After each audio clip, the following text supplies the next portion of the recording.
lot of our generation of artists, the people that we knew from when we started, a lot of the guys started, or for instance, like our circle, we all knew each other at the same time frame when we were hitting it hard, right? Mm-hmm. But we never took any of that in consideration of health or like you're 23, bro. You do now. If I was 23, I would have started that then. Because even when we were like conventions every other whatever weekend, right? Travels, you're in a plane, whatever. And we start doing this. We're a hunchback. Yeah. You know, like the whole. Or you're tattooing out of like a lawn chair and you're just like. Yeah. Or like those plastic chairs that are just like no padding. And when I went to Gunner Shop, he has this like updated saddle chair. It's funny how back then we were on toolboxes because I had to get low and, you know, whatever the case.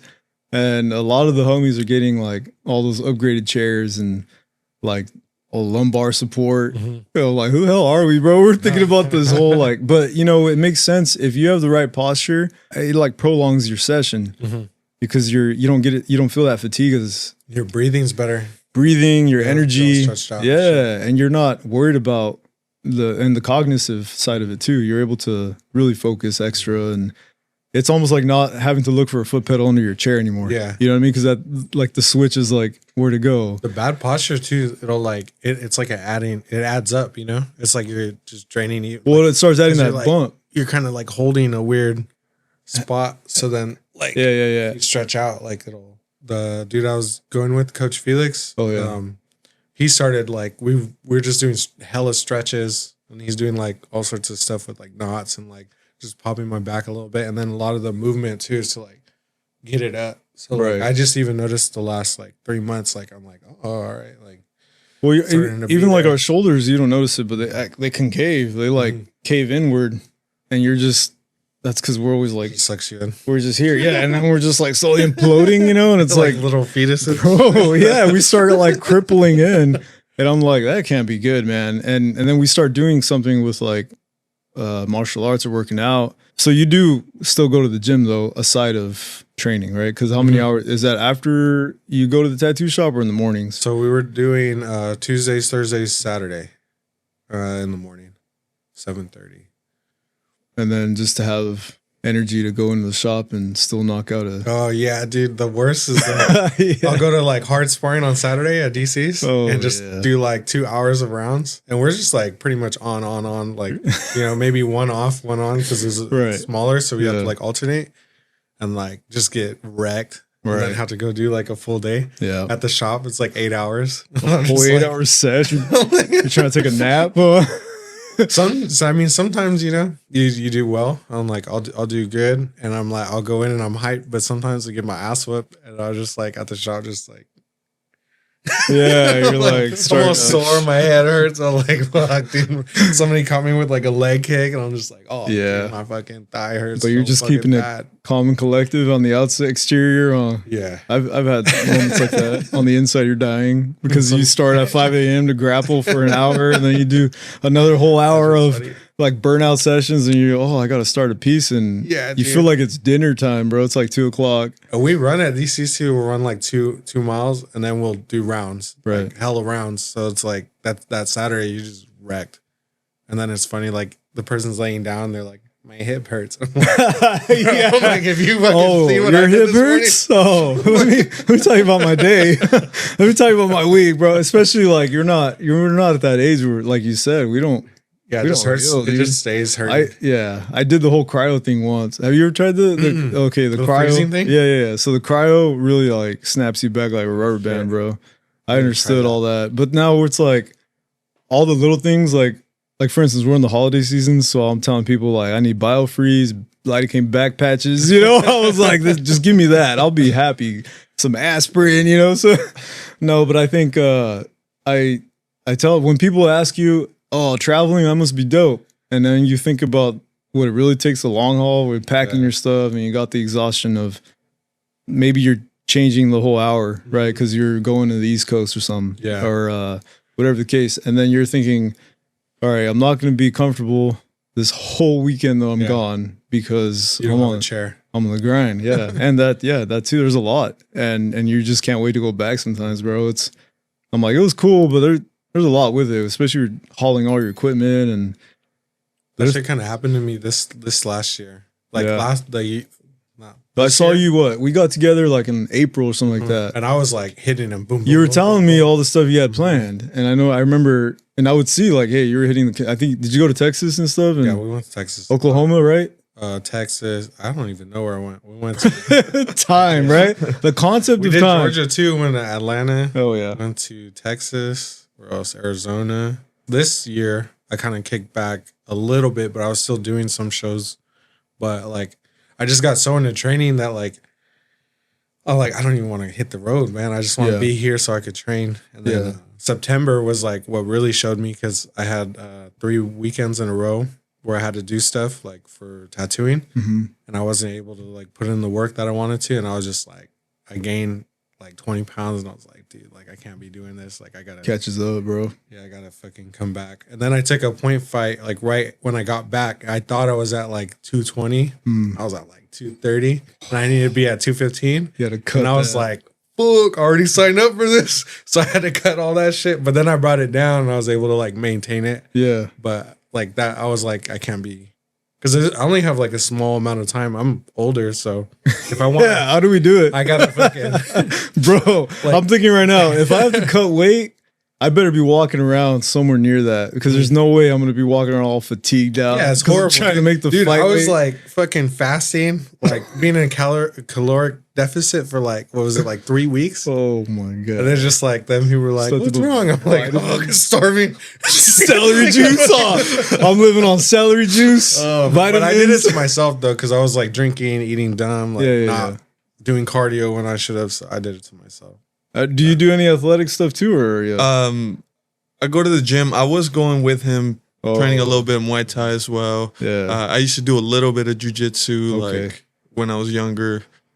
Like right now though, like right now it's just mainly just the gym, work. Okay, well that's good though. At least some sort of like health benefit, like, or some sort of like focusing on your. Because like I said, man, if I could talk to the younger too. Yeah, like at the shop, they'd be making healthy choices, and I'm like, that's good, dude. I'm like, man, I am such a bad influence. I need to start.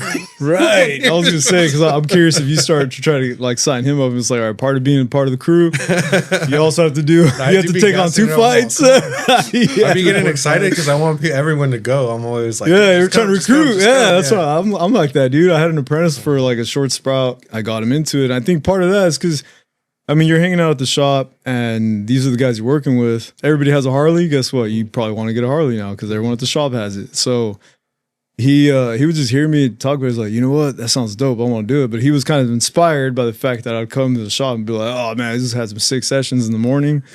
They're rolling hard, dude, and we're just doing this. Oh, check out this move, you know. And then, so I'm doing he's at a tattoo shop trying to take on this knowledge, and I'm over here talking about, have you seen this butterfly choke? Have you seen this? Check this out, dude. You've never seen this, like this collar choke or whatever. And it's like, oh yeah, he thought he had me, you know. He's over here like trying to learn, like, what about this, you know? So what needle grouping are you? Yeah, so what is that? Right. So how are you blending, or how do you spit shade or something, right? And I'm just like, no, check this out first.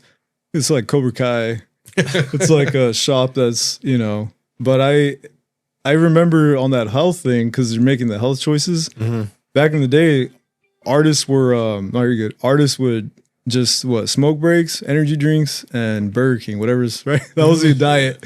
And it was like caffeine, cigarettes, and then late at night they'd be like, just get a pizza or just get this, and then pizza. Yeah, and then one time I remember this artist would say, I gotta start walking and exercising, and it was just walking around the block, but that was enough to even be like, I gotta start cutting down on monsters, because it was like the hard energy drinks, the ones that are now giving you kidney stones and all this stuff, like, and I'm like, well, you know, that's just how it was. Now people are having like meal prep. It's like, what? It's a whole. I was telling Lurk that, man. I was like, it's a whole different. It's a different shift to where it was. Oh, definitely. You know, it's like back then. I was like, imagine your mentor telling you, "Let me guide you the right path." I'm here for you. I want to make sure you get the right direction. Back then, it was like, this is still boot camp, baby. Like, I don't even want you to succeed. I don't even want you to be an artist, bro. I want to break you. I want to see if you can. My goal is to break you. Like, my goal is to see how I think if you'll quit and shit. Yeah, I want to see if I can get you out of here in 2 months, and like now it's more like just hang in there, you got it. It's so peaceful. It's like, yeah, dude. That's what I meant, man. I'm trying to like be in that mindset, but it's super hard because I'm like my inner thoughts are not matching what I'm saying, but I know I'm saying the correct stuff sometimes. But yeah, also there's that old school side where I'm like, if this were me, it's back in this. It's like that. It's cool though. Yeah, it is. It's just change. It is. Everything has to change. It is change, and then I feel like you just got to stay focused on what's in front as far as your community within your shop, and as long as you guys are, that's like a bond that Well, let's kick it off. Welcome everybody back to Tattooing Out Loud podcast. I feel like it's now full circle with a previous guest, and now we got a new another member from his shop coming in, so we're gonna get to introduce him and then go from there. Well, I guess we'll start with you. That way, those that haven't met or seen the episode with Joseph, we could at least kind of go from there. But go give us your name, how long you've been tattooing, describe your style, and then we'll just kind of shift and go from there. But yeah, go ahead, bro. So, my name's Guero. I've been tattooing now going into 3 years professionally. I'm trying to push more, get better at my black and gray. Yeah. Trying to get better at color as well. Maybe try to fuse them. 3 years professionally? Yeah. Going into 3 this January. Okay. That's nice. And then you now linked up with over here at the gallery, right? Yes, sir.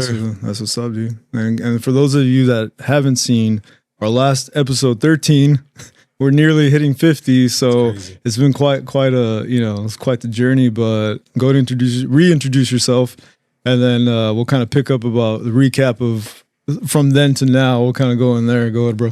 My name is Joseph Cabello. I'm from Tulare, California. We're both from Body Art Gallery. That's right. So Tulare repping, bro. So I know you mentioned when we last spoke, you had this whole like, this is what I'm doing, the things that are coming up with like travels and stuff. Mm-hmm. What reflection would you say as far as like a highlight of the year with like conventions?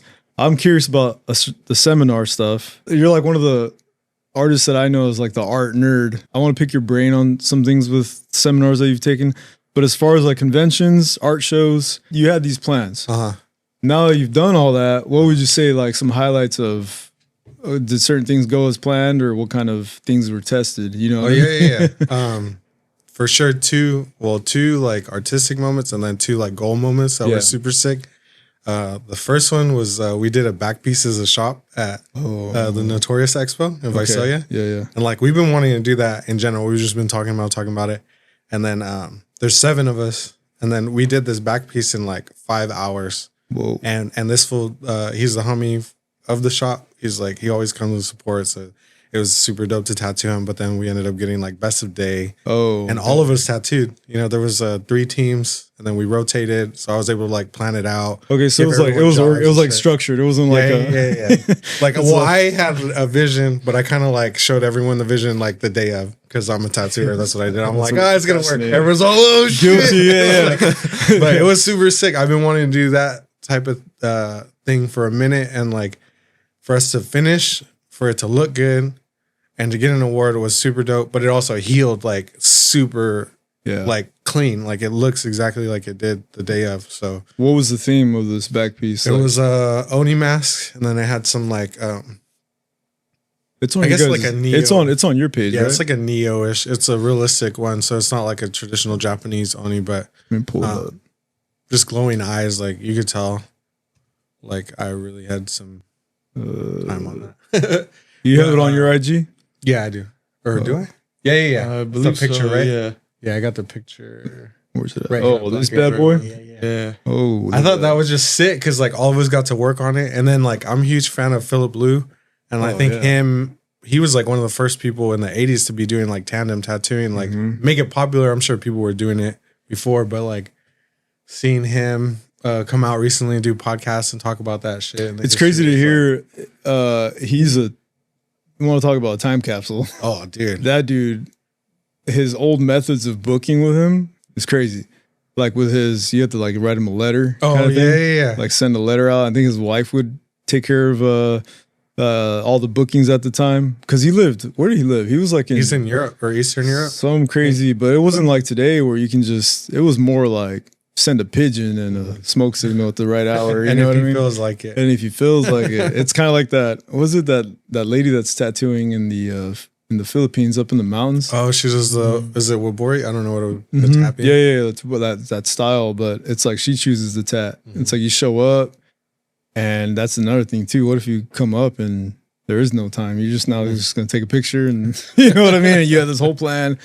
But the cool thing is that you want to talk about a ritual time frame of tattooing. That was probably a pinnacle pioneer moment. Cause to get like, imagine something like this. And you're right. Like one of the first heads to be, the whole tandem tattooing and the scale and at a convention, that was 5 hours, dude. Mm-hmm. Crazy. Yeah, we fucking. So you had what? How many teams? There's 7 of us, so we split up 4, and 3 at the end. So it was like to get recognition as a shot, bro. That's tight.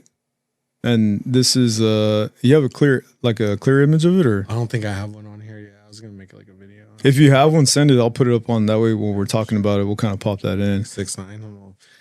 You know how they do the TMZ video with the little... Yeah, I got you. We'll put it in there. But so then that must have been crazy for people to see that too. It's that wow factor too. In Visalia too, it's a smaller convention. Right. So it was like, if we're gonna go, like, let's go. That's a good advertisement. You know what I mean? Like that's also like... It's a lot of fun. So then you're... what other conventions did you do? You said... What did we do? The Texas one, right? Which one was that? The... Oil City? Oh yeah, we did Oil City. Was it in Odessa? In Odessa. That one was super fun. I went with Weddle to that one. That one was like, they showed us so much love out there, dude. Yeah. It's just like, it's cool to see like, and it wasn't just me, it was everyone. Like the promoter was just like, just on it. Mm-hmm. You know, he made sure everyone was cool. It was a smaller show and just took care of everyone. He even gave us like rides home and like suggested restaurants. Make sure everybody's all taking care of the... But he was on it with everyone. Like he just made sure that was a good show. When was the last time you've ever seen that from a promoter or a convention? You'd be treated that? 40 Mile was another one. Okay. And it's always like an invitational right? And that's a new one though. They just had their second one this year, and he's been like that too. But yeah, I mean the big shows, you really don't get that. There's so many artists. I imagine there's not enough time to do that with everyone. You know, at that point you're just like a number, where everybody just pay for your spot, and then you're on your own. Yeah, once you got you make your flight or you don't, like, bro. I got your money, bro. Yeah, for sure. Can I get a refund? I didn't quite make the show. So how was that traveling experience? Was that your first time leaving the state, or have you done that before? It was my first time leaving the state, flying out. Planted the seed. Yeah. Dude, he's probably like, oh yeah, it was fun. It was definitely a cool ass experience. Yeah. Especially if you've only been comfortable or been here in the valley, right? Like exactly, you have never seen the world, and it's just Odessa, right? It's like, yo, they don't even got gutters. Bro. Yeah, was that an oil field? Yeah, that's a rig, huh? Now, so to prep, what did you pack a whole shop, or what was your first experience prepping? I'm curious. Like, if you brought like a big old suitcase and then he only has like a duffel bag, like how'd you do it?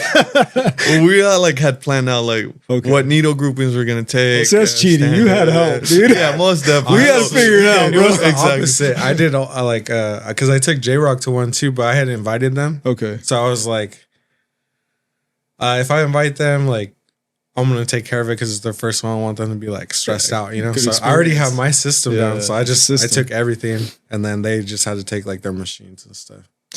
Look at that, huh? Yeah, he's super helping me out. Yeah, 100%. I was thinking about that. I was like, should I make them make the list and do all this? But then I was like, but if I forget some Scentsy route, I'm going to be pissed. That's the thing though, bro. That's where it's like, you kind of have to, be for your own, look out for your own stuff. So then you kind of just, you started...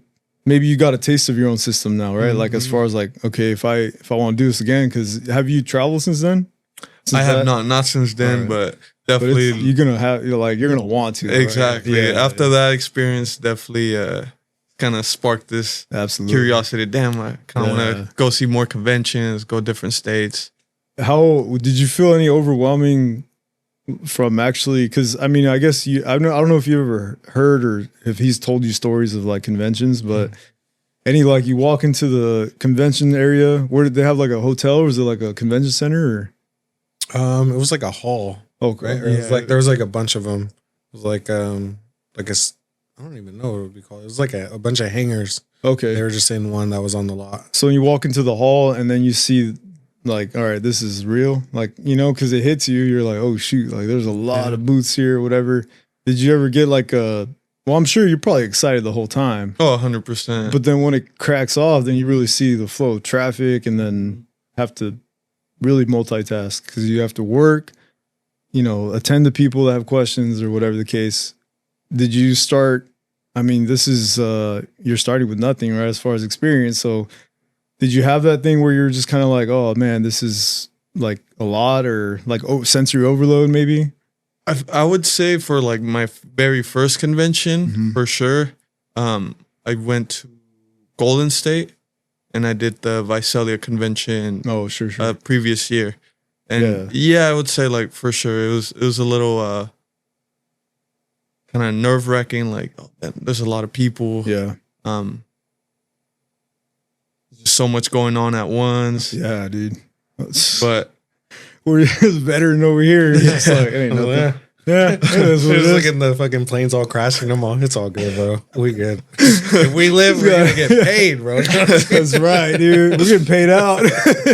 We're good. No, I just imagine Joseph like, you know, one Beats headphones, still talking to client tattooing, got the stencil for the other. Yeah, dude. That's how it is, man. I just got it down. I got the system now. It's like but when I first started, like really hitting them, I wanted to be on a plane a lot so that it wouldn't give me anxiety. Just take it, like take the stressors down. Like anything that stressed me out, I'll just do all the factors, shit ton, so then I don't get stressed. Yeah, I've just done so many shows. Like it doesn't matter. Like if their stencil machine doesn't work, I could figure it out. Like, you got a contingency plan, dude. That's kind of like what I was saying before we started. Is that it's got to be prepared, ready for any angle, dude. Yeah. Any angle. I think the worst thing in life are those blindsides, and we'll get those reality checks where it's like, oh, take the hard lesson or you want to throw a fit. You know what I mean? It's like, you see like tattooers just lose their minds sometimes. They're like, I forgot my stencil gel. And it's just like, holy shit, bro. I never seen the side of you. And it's like, calm down. Yeah, it's like, what do we got to do, man? Like, are you feeling all right? You know? Yeah. I got a speed stick for you, bro. You're over in the corner with the lighter melting your own solution, you know? I remember being in a line waiting for, you know, the stencil line. And back before they started to, maybe they realized, okay, well, artists now will just, everything's so portable. You can bring your own thing, right? But then there's guys that do rely on the convention to have, and you know, like their own, they bring their stuff. Like they need a stencil station. And if they don't have it, I'm not ever doing that convention ever again.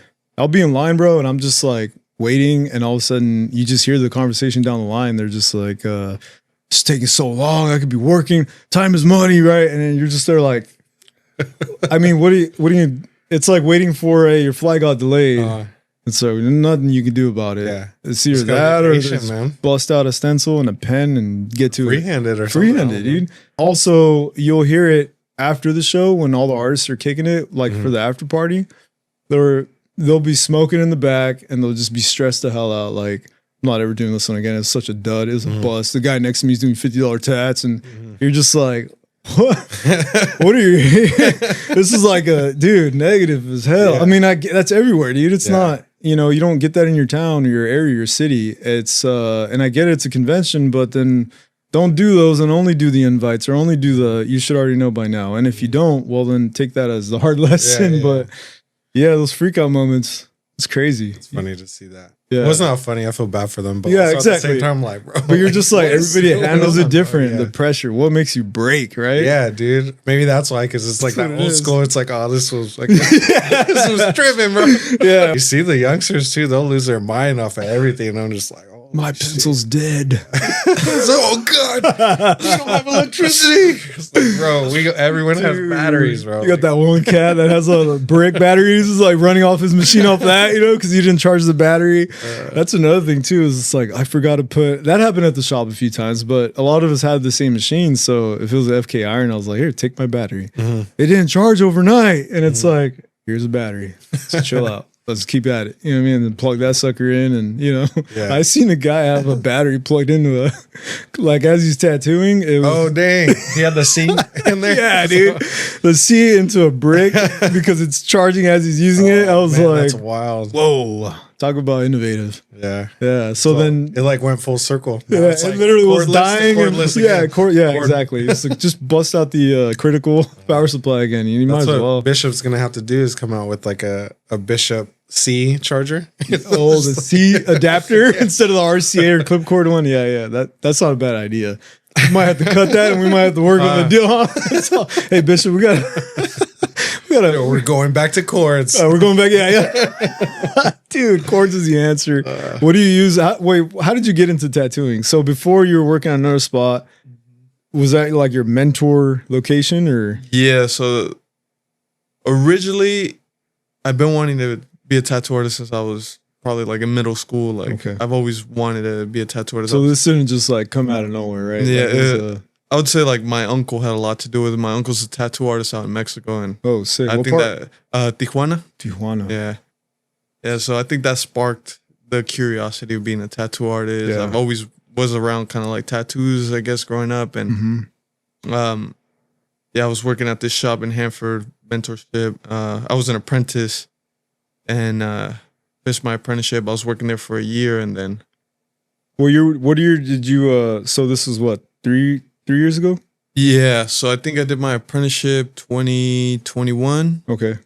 Or 2022 was when I started. And before this approach, did you have like a 9-to-5er? And yeah, I was working a 9-to-5, and then I was doing scratcher tattoos on like people that I could. Yeah. I was doing tattoos on myself, practicing because it's the best at your reach, at your disposal, right? Yeah, just bust out your leg. Yeah.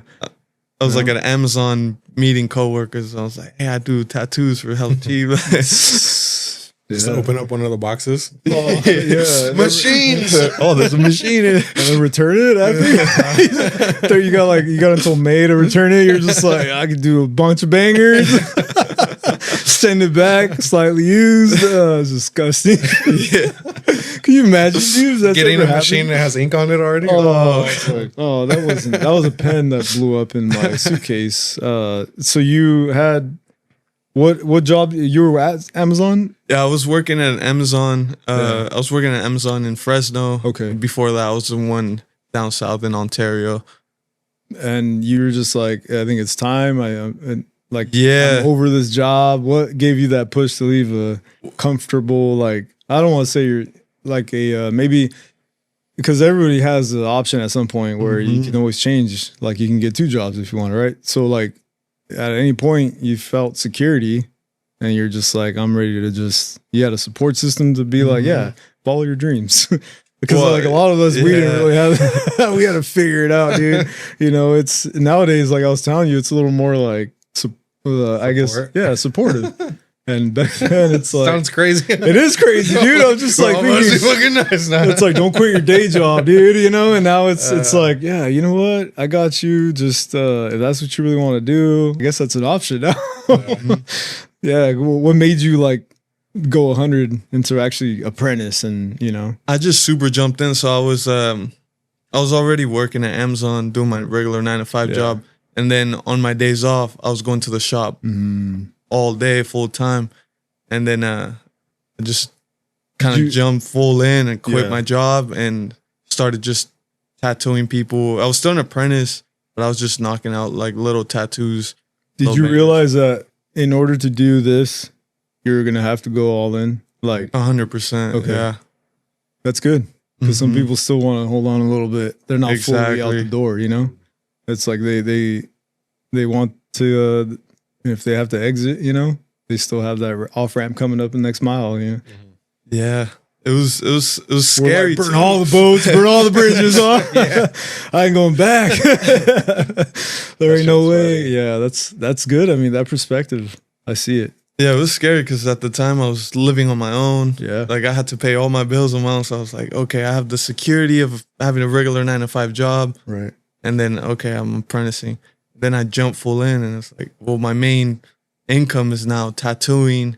I need to get better, try to get more clientele, and it was scary, but you know, it was doable. I did it.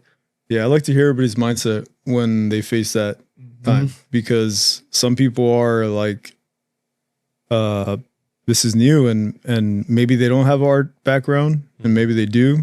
So that's one thing I admired. Like you would tell me, I was an artist from the get, and the stories you tell me, how you guys were just with when you were living out down by Venice, right? Oh yeah, with Lanny and how you're just like that was the crash course, the best case scenario. You know? Yeah, it's crazy because like I thought that's how everyone did it, right? And it was just like we were just so immersed in art. It was such a dope like time. That's like what me I'm and saying. Afro were just like painting, drawing constantly, and then I would party a lot, but Lanny would stay home and draw and paint, and it was just like most of the time I probably should have also, but like I was also every single day like we had still life set up, or we'd go see art gallery, or like we'd go meet an artist, or like go hang out with one of his teachers. You still like it was just normal. It wasn't like, oh, I'm an artist, this is what I do. It's just like if we were playing video games, that's like what we were doing. That's like our hobby and shit. That was like your little outlet escape. Yeah, but you see, that's one thing that.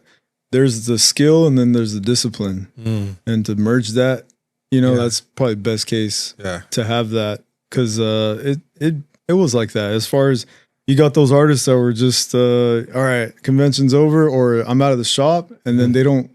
That's as far as the art day would go, versus like, all right, let's paint. Tonight's a paint night, and after we're done with the last appointment, we're all gonna get together and just we're all gonna do a sheet, or we're all gonna just sit and paint and just, you know, and that was art discipline and continuously pushing it. Because you mentioned you had this dope like artistic experiences last year, right? Maybe a little further out, but like the two that have really had like a big impact on me the last couple of years with like my tattooing, specifically tattooing, is the seminar I did with David Vega, and then the seminar I did with Deanna. Like those two seminars, whatever I got from those, like just made everything kind of click, and now I'm able to kind of run and have another tool to complete the tattoos that I've been wanting to do, you know, that continuously learning and stuff. Whenever you do a seminar, you come back, are you and this is like do you come back and just try to educate the guys too? Like a little bit, like I'll show them like the books, or like if I have like someone I'm tattooing, I'll be like, hey, this is what this person does, or this is what I do, or you know, I try to share a little bit. Like we have the little booklets and pamphlets at the shop usually too. Yeah, and that's something that when you came on, so you've been there for a year. Yeah. Okay, and how was that hiring a guy? hiring experience. He came in at the right time, and then we just kind of had like similar mindsets for certain situations. So he I was just like, yeah, let's see what's up. Because usually I'm like, it takes a lot. That's what I'm thinking. It's like a lot of walls to come up. But with this one, I was just like, yeah, whatever. I don't know. This is everything kind of clicked, and I was like, let's try this out.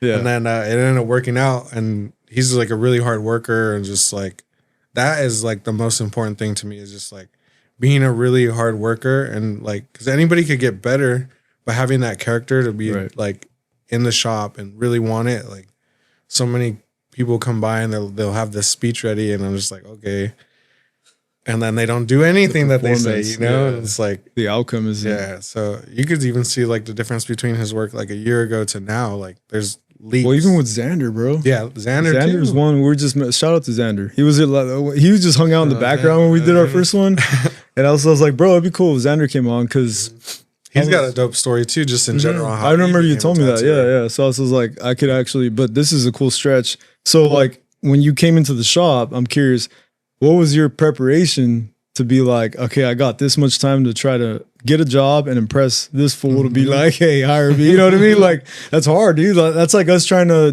we do a consult and we figure out, am I the artist for you? Is this the client for me? Right. So 100%. It's, how do you put all that into 20, 30 minutes? And what do you show? Did you have like a portfolio, I'm assuming, built of this is what I've done the last 2 years and this is my art? I could imagine somebody coming in having no artwork, but just showing you tattoos, or vice versa, and you just being like, okay, this is cool, you do, have you done anything on skin or the skin, but do you stretch it to canvas? Like, are you on an actual, like, what mediums you work with? Because again, you're talking to somebody that this is a whole different, it's a difference in circumstances as far as the crew. Because you're focusing on not just like, okay, the skill of a person or like the fact that, everybody has a potential 100%. So, but also like, I want to make sure you vibe with the crew because we are all like, this is our. Spend so much time in the shop. Right. It's like, so much. It's and kind of small too when you think about how many personalities are in that little area. So it really has to like click. So then switch a situation where it's just it's a Harley shop, like an old school walk-in street shop. They don't care what you bring in, or they may not care if you can. It's like, okay, how fast can you tat?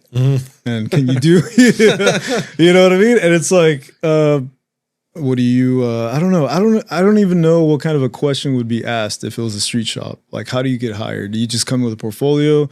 Yeah, come in and we'll just, see your work. Portfolio? At first I just showed up and like I talked to them. And he asked me, you could take my word for it.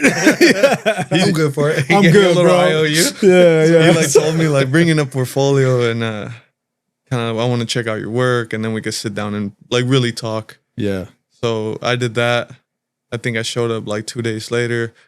I made a portfolio with all like my newest tattoos, all my recent work, and I showed him. And he checked on my work and Did I keep your portfolio for a little bit?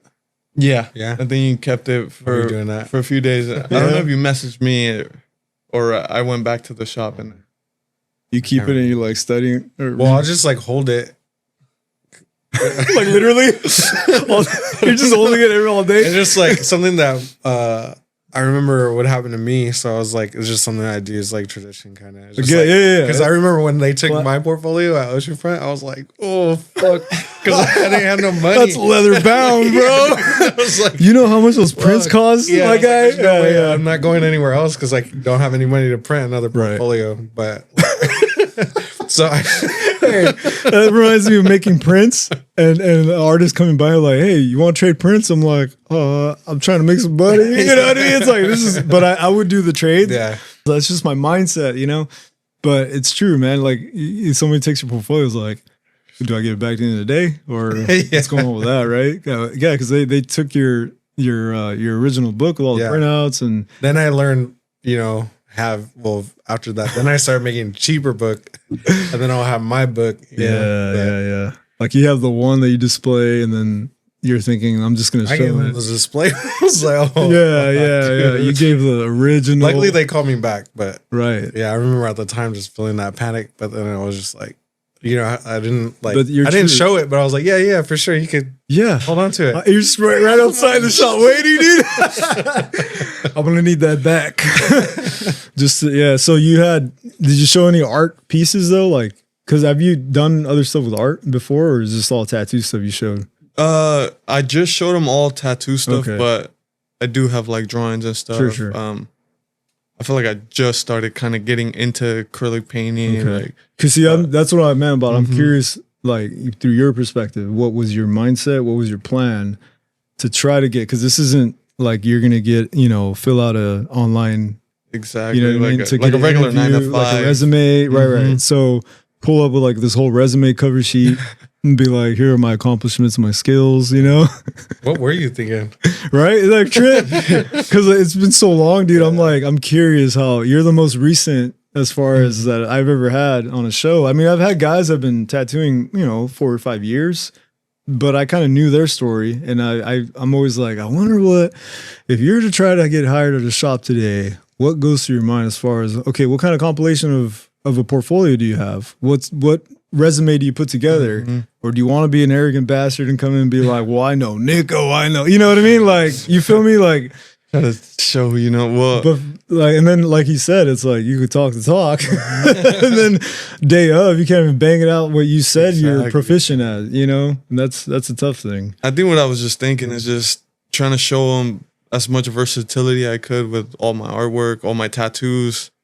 I was thinking of getting a mixture of like black and gray tattoos, color work, line work, like just to show that I have like a versatile style like of balanced. Yeah, like if somebody walks in and they want to get some lettering, I could do lettering. Like, line works there. Somebody wanted to come in, they want to get like a small color rose, small color tattoo, I could do that. They want to get a bigger black and gray piece, I could do that. I can just imagine like one picture, just a close up of a line, you know? It's like, that would be a flex though. That would be a flex. Like, this is my line, and this are like, you know, like those you see online sometimes. It's like, this is what happens when it's stippled, or this is right, and it has like different on those little fake skins. Charts. Yeah, it's like thick line, thinner line, thinnest, single needle. Yeah, you had a station open for because you weren't maxed out. Yeah, are you to cap right now or right now we have one extra station. Okay, so I would be open to having somebody or. I know. Where are you with that as far as your crew? Like, because obviously everyone's in a good place, so like I'm not really pressured to put anybody else in there, but if somebody came around and it was the right person, see fit, definitely open. Yeah, I wasn't really doing as much guest artists because I was really heavy with bringing guest artists in. It's just that like I was just training so much that it was really hard for me to stay late if somebody's working or come in early. So I haven't been pushing the guest artists as much. So when did you start training hard? Like as far as when would you say you were more like the obsession started with? Like, I would say like last October, November is really when that's when you're going hard. Yeah, that's when I started sparring and cross training and really trying to get the weight down, making sure I'm at class every day. Like before, it was just I thought I was doing something, but I was doing like the cardio class, or I'll do like hit the bag. I'm like, there's a big difference. And I'm still just like a hobbyist compared to like the guys. That's what I was asking. What goal did you have in mind going into that? I just wanted to do a point match. Okay. At some point, I didn't know when. It's just like something I wanted to do. Yeah, like a purpose. Like this is why I want to do it, not just because a hobby. You could just as well, it's like, all right, that was cool, and then just kind of then be done. Yeah, be done with it. But it's good. It highlights health and keeps you all conscious about that. You know what I'm saying? It helps with like my mental state a lot too. I noticed like just pushing myself and working out really hard just feel so relieved. Right. I can get through the week. Like a lot of issues that I would have normally, like if there's, I don't know, tension or confrontation, like it just doesn't seem so like stressful. Yeah. Especially if I'm working out super hard. It's just like, that's your energy. Good, that stress energy, dude, is, yeah, I could see it being, and nowadays that's what it takes a lot to irk me. It's like to be pushed to that level. It's going to take a lot because it gets released, I don't have all that bottled up where you just pop off on your artist or something, Let's talk about the first seminar with David, right? It was with, okay, so he had it at his spot? Or? Yeah, he's in Austin or a little bit outside of Austin. I can't remember the city, but the shop was called Devotion. It was weird though. It was like, I felt like I was in like a movie or something. What was that? It's like 40 minutes outside Austin. So I had to like go out there and then like I stayed in this, the closest spot was like, it was like a mile, I think, away. But it was like an Airbnb that was on Expedia. Okay. And it was really nice. But then it was at the bottom of a hill. I didn't know that. And I had to walk up the hill to get to the shop. Oh. And then the shop was like in some weird parking structure. That was like the 4th floor or something. So I had to like find the shop in there too. So it was like, it's like the Matrix entrance. I was like, what the hell's going on, bro? I was like, I don't know. It was just a weird experience. The whole thing, like it was positive, but also while I'm experiencing it, I'm like, I could have just as well gone like, I could have been walking kind of a mission right now. Yeah. It was kind of sketch moments. How did he advertise that? Was there a thematic? He was just putting, he does the one-on-one seminars. So I really wanted to do one with him. And then dang, that's got I ended up just getting able, or he let me take one with him. So, I was going to ask you what the capacity of that seminar was. 'Cause I've seen some rooms. I did one a while back. It was all just, Dustin Yip. He's a black and gray artist, pencil artist, sick artist, dude. He had a room, man. And it was just very different when you see these people, like their approach on teaching, because the one-on-one is probably the best thing ever. That's pretty wild that you had an opportunity to do that. It's sick. Yeah. But yeah, I mean, you'll see like it's like this big old, like you're in a safety meeting, you know, and it's like they got the whole, and it's just a projector, and they're just like, with him, it was just he was just tattooing. I just stood there and watched. It was almost like if I was apprenticing again, just stand there behind him and just watch him tattoo. And if you ask questions, cool. If not, so there's no like, all right, this is let's cover this first, and now we're gonna go. None of that. It was a little bit. He had like 3 different versions at the time, where either like one day you do fake skin, the next day you tattoo, and he could watch you, or you could just watch him. Like he just had different options. For me, I wanted to watch his hands, you know. So I wanted to watch him tattoo, so I just chose that. I just watched him do a piece, and I could just ask any questions. He walked through like his setup, his stencil process, everything. Just like sitting in on a session. Yeah, like almost like if I was working with him, you know, you'd probably see the same stuff. Right. So you're able to see like speeds and movements and hands and. What would you say that's one of those things that I guess you would have to take the seminar now. But I was just curious about. I'm gonna give you everything. I know. I was like, no. Let's keep that. Yeah, you guys would have to do it. But no, I'm just curious of like how cool it is to see what you think. I'll give you an example. When I would see my first portrait artist I was trying to really look at, he used the needle groupings that I did not even think of.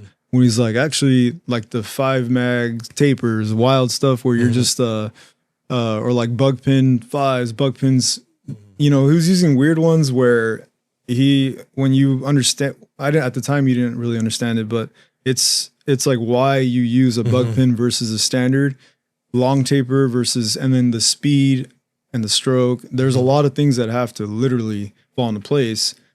And that's where the difference of what you took from learning that way versus YouTube, you know what I mean? Because it's like a guy will tell you, here's a diagram and this has to match this. And if something's off, you know, it's like if your speed, your movement, and some people may not understand that concept of, well, I don't even know what kind of needle I'm using or what brand. Yeah. Right. And did that change your game also? Like, a little bit, yeah. Did you kind of scrap all your needles? And like, I'm getting off? Well, he used a lot less needle groupings than me. Okay. And then also different brand. I was using similar brand too, but I definitely, once I take somebody's seminar, I try to like use their method. I don't try to like adapt my method to it. I make sure that I use what they taught me for a while. Because I think that's a big problem with people taking seminars is like you can be intelligent and understand what you're hearing, but I think people understand what you're hearing versus actually being able to perform the technique. And execute, yeah. You know? Same with I learned with like kickboxing. It's like, yeah, I get it. I know to turn my hip. I can't do it. I can't turn my hip. It's like, carry your turn your hip over, do all this stuff. Like make sure you're getting off the line. Like you understand the technique, mechanics. but it takes a while to get your body to move the right way. Right. So, there's a lot of mechanics to everything. Yeah. And he kind of showed me a couple of things that he does and looked at my work and was like, oh, like just make these little adjustments and like things that I wasn't even thinking about. And I was like, boom. Yeah. Now I can run with it. And then just having patience and slowing down. That was so like, my bad, not fool, but homeboy's like so homeboy is so like patient and like his technique requires patience. Yeah. Like there's no way to like skip it. And he even says like when he's talking on any streams or anything, it's like, you know, have the discipline to carry out the detail throughout the whole thing and like try to keep that discipline and not keep the cutting the corners or trying to and that's like one thing that I really, really love about his work. Like I don't want to glaze too much, but like him, Ralph, Non-Wheeler, and Noah BC are like the 3 portrait artists that I look at a lot. And with him, he's putting up work consistently. Like every week he's putting a new piece, at least 1 or 2. And these pieces are taking 8, 10, 12 hours. Like for somebody at that level, like where I would say like the top 3 portrait artists like in the world, to still be putting up numbers constantly. Hitters, like you don't have to anymore. Like some artists get to a certain level and they don't post anymore, or maybe they work less, or you know, maybe I don't know. But like for me to see somebody still like he doesn't need to do that. You know, he won, but he's still like boom, boom, boom, and it's still staying consistent. It's like that for me. That's like impressive, super, and motivating because it's like you we're talking about the whole relevancy and some people I guess they they built up this narrative in their own head about this whole like stress or pressure to post. I'm like, you think there's someone out there that is just waiting day by day? Let me see. He didn't post anything today. You know, and it's just like, that's more of like the ops. Yeah, right. Yeah, the ops. Yeah, those fools that are like, those are the fools. You know what I mean? He fell off. Yeah, exactly. That's what I'm like, bro. Because you can be your own worst enemy on that end. It's just all up here. Like, it's in here like, no, they do. But it's like more so, how fulfilled do you feel as far as where you are as an artist and what you're posting or you're not posting? Is that the importance of posting, I guess is what I'm trying to say. And a lot of people created that enemy that doesn't exist. Yeah. And they're just like, and letting that bend them out of shape. But we're talking about where do you release your stress? And a lot of people, when you talk to them, they're like, yeah, I haven't posted in a while. I haven't had a reel. And it's like, dude, what have you done? Like, is on the weekend, what are your day off? Like, what do you do on your downtime? You know, let's live more. You know what I mean? Like other people, they do hire like a editor. And they got the guys like, yeah, I'm good, dude. I don't got to worry about that. And that's a move to do that. I think there was another guy on the East Coast I had on the pod. They were talking about the front counter. Whoever works the front, they're the ones in charge of all that. And I'm like, that's so sick because that's a cheat code, dude. You're just like, now we just got to worry about tatting, and they just pop up with a camera and just leave. And you don't have to worry about it. Just trust that they got good footage and they'll make the reels, the promos. Versus seems kind of standard now for like shops to have like the front persons also doing media. Yeah, and versus the artists have to do that, and it's like one glove, and it's you know trying to hold the stretch. I just think a lot of people created their own little friction, and maybe that led to some people wanting to quit because they can't handle that. Yeah, and versus having like you, for instance, your portfolio, what you've posted thus far to today, right? It's going to be the end of December into January, and you may post on this January 1st or January 6th, but you probably have a backlog of stuff to post, I'm sure, right? So it's one of those things like, how much do you make that a priority? That's another factor.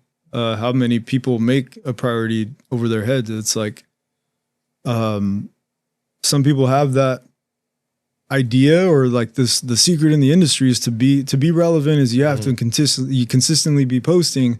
But then you have a guy like you mentioned where they post once a week or they don't after a while, but just know that they're good. You just know. You get the idea. It's like, what else you need to like search down the line of, if they want to see my work, they can just look at my Instagram and scroll, and I'm like, versus the guy that's like, no, every day I'm posting every day. And I'm like, wow, or that make it a pack. Did you get into that as far as the media side of it?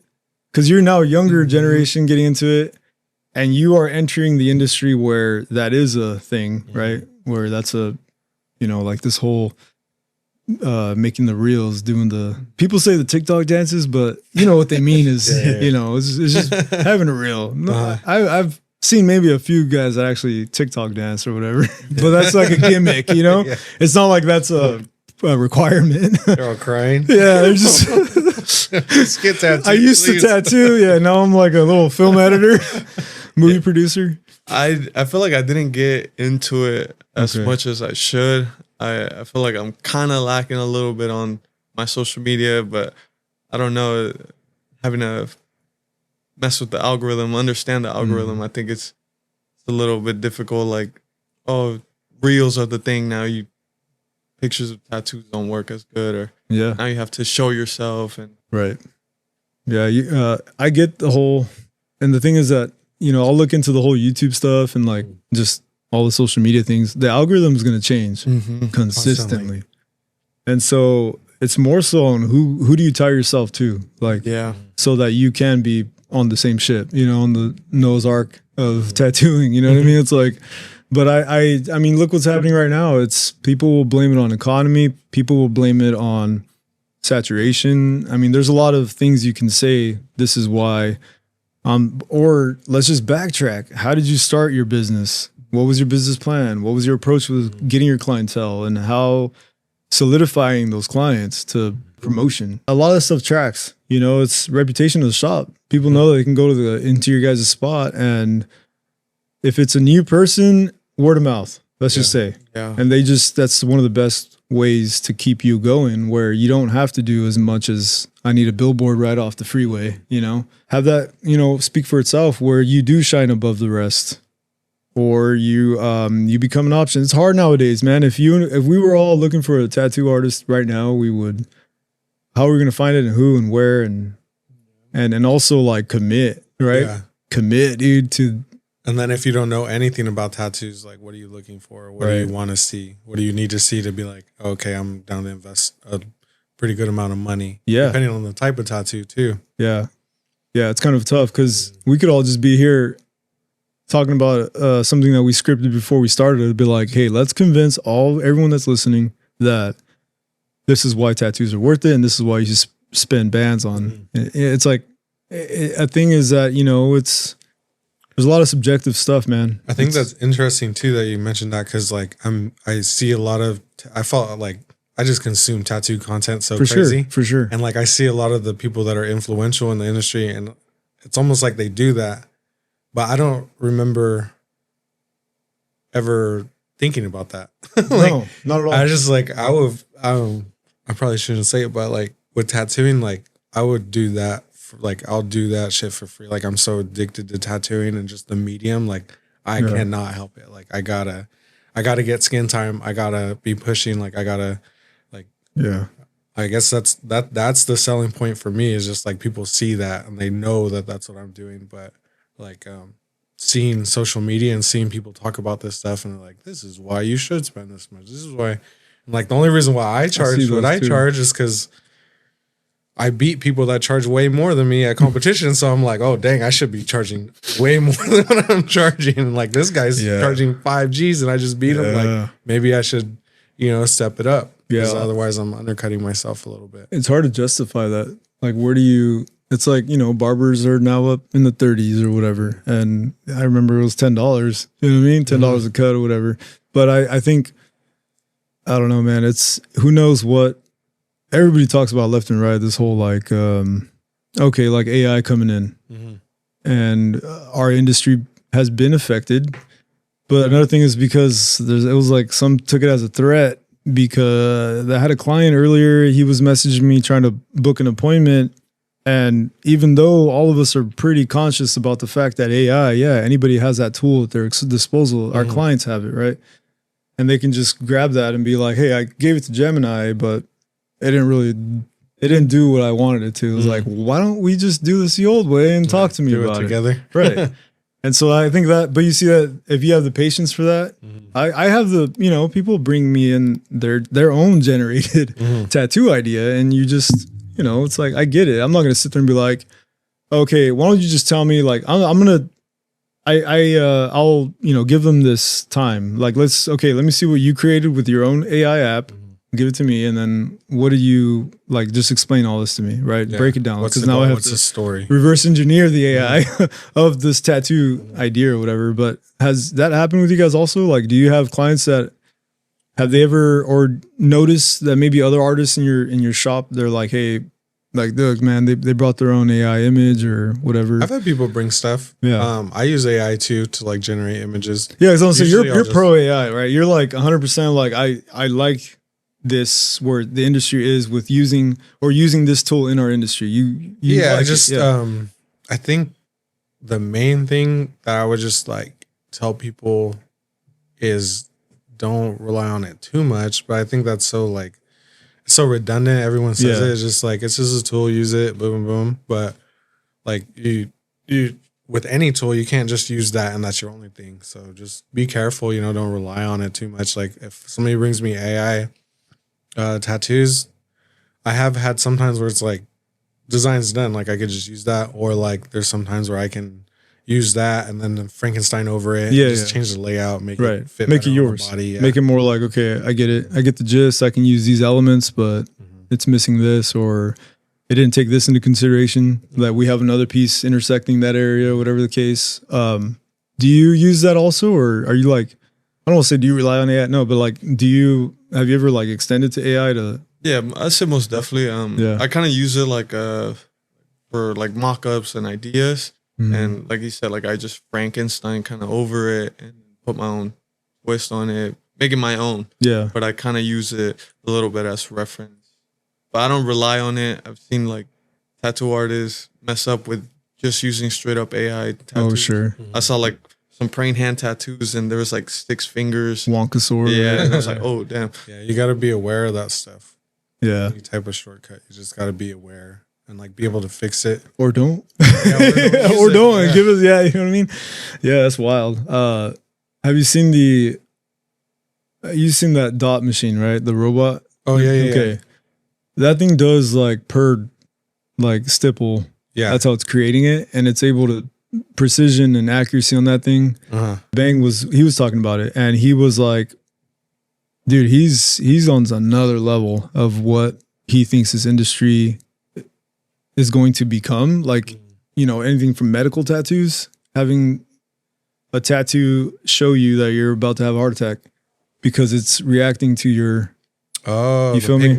A pigment itself, where those that don't have tattoos will now have incorporating nanotechnology. Yes. I'm like, that's kind of wild. I didn't even. He's I'm surprised we haven't even talked about that at the shop, bro. This is where he's at.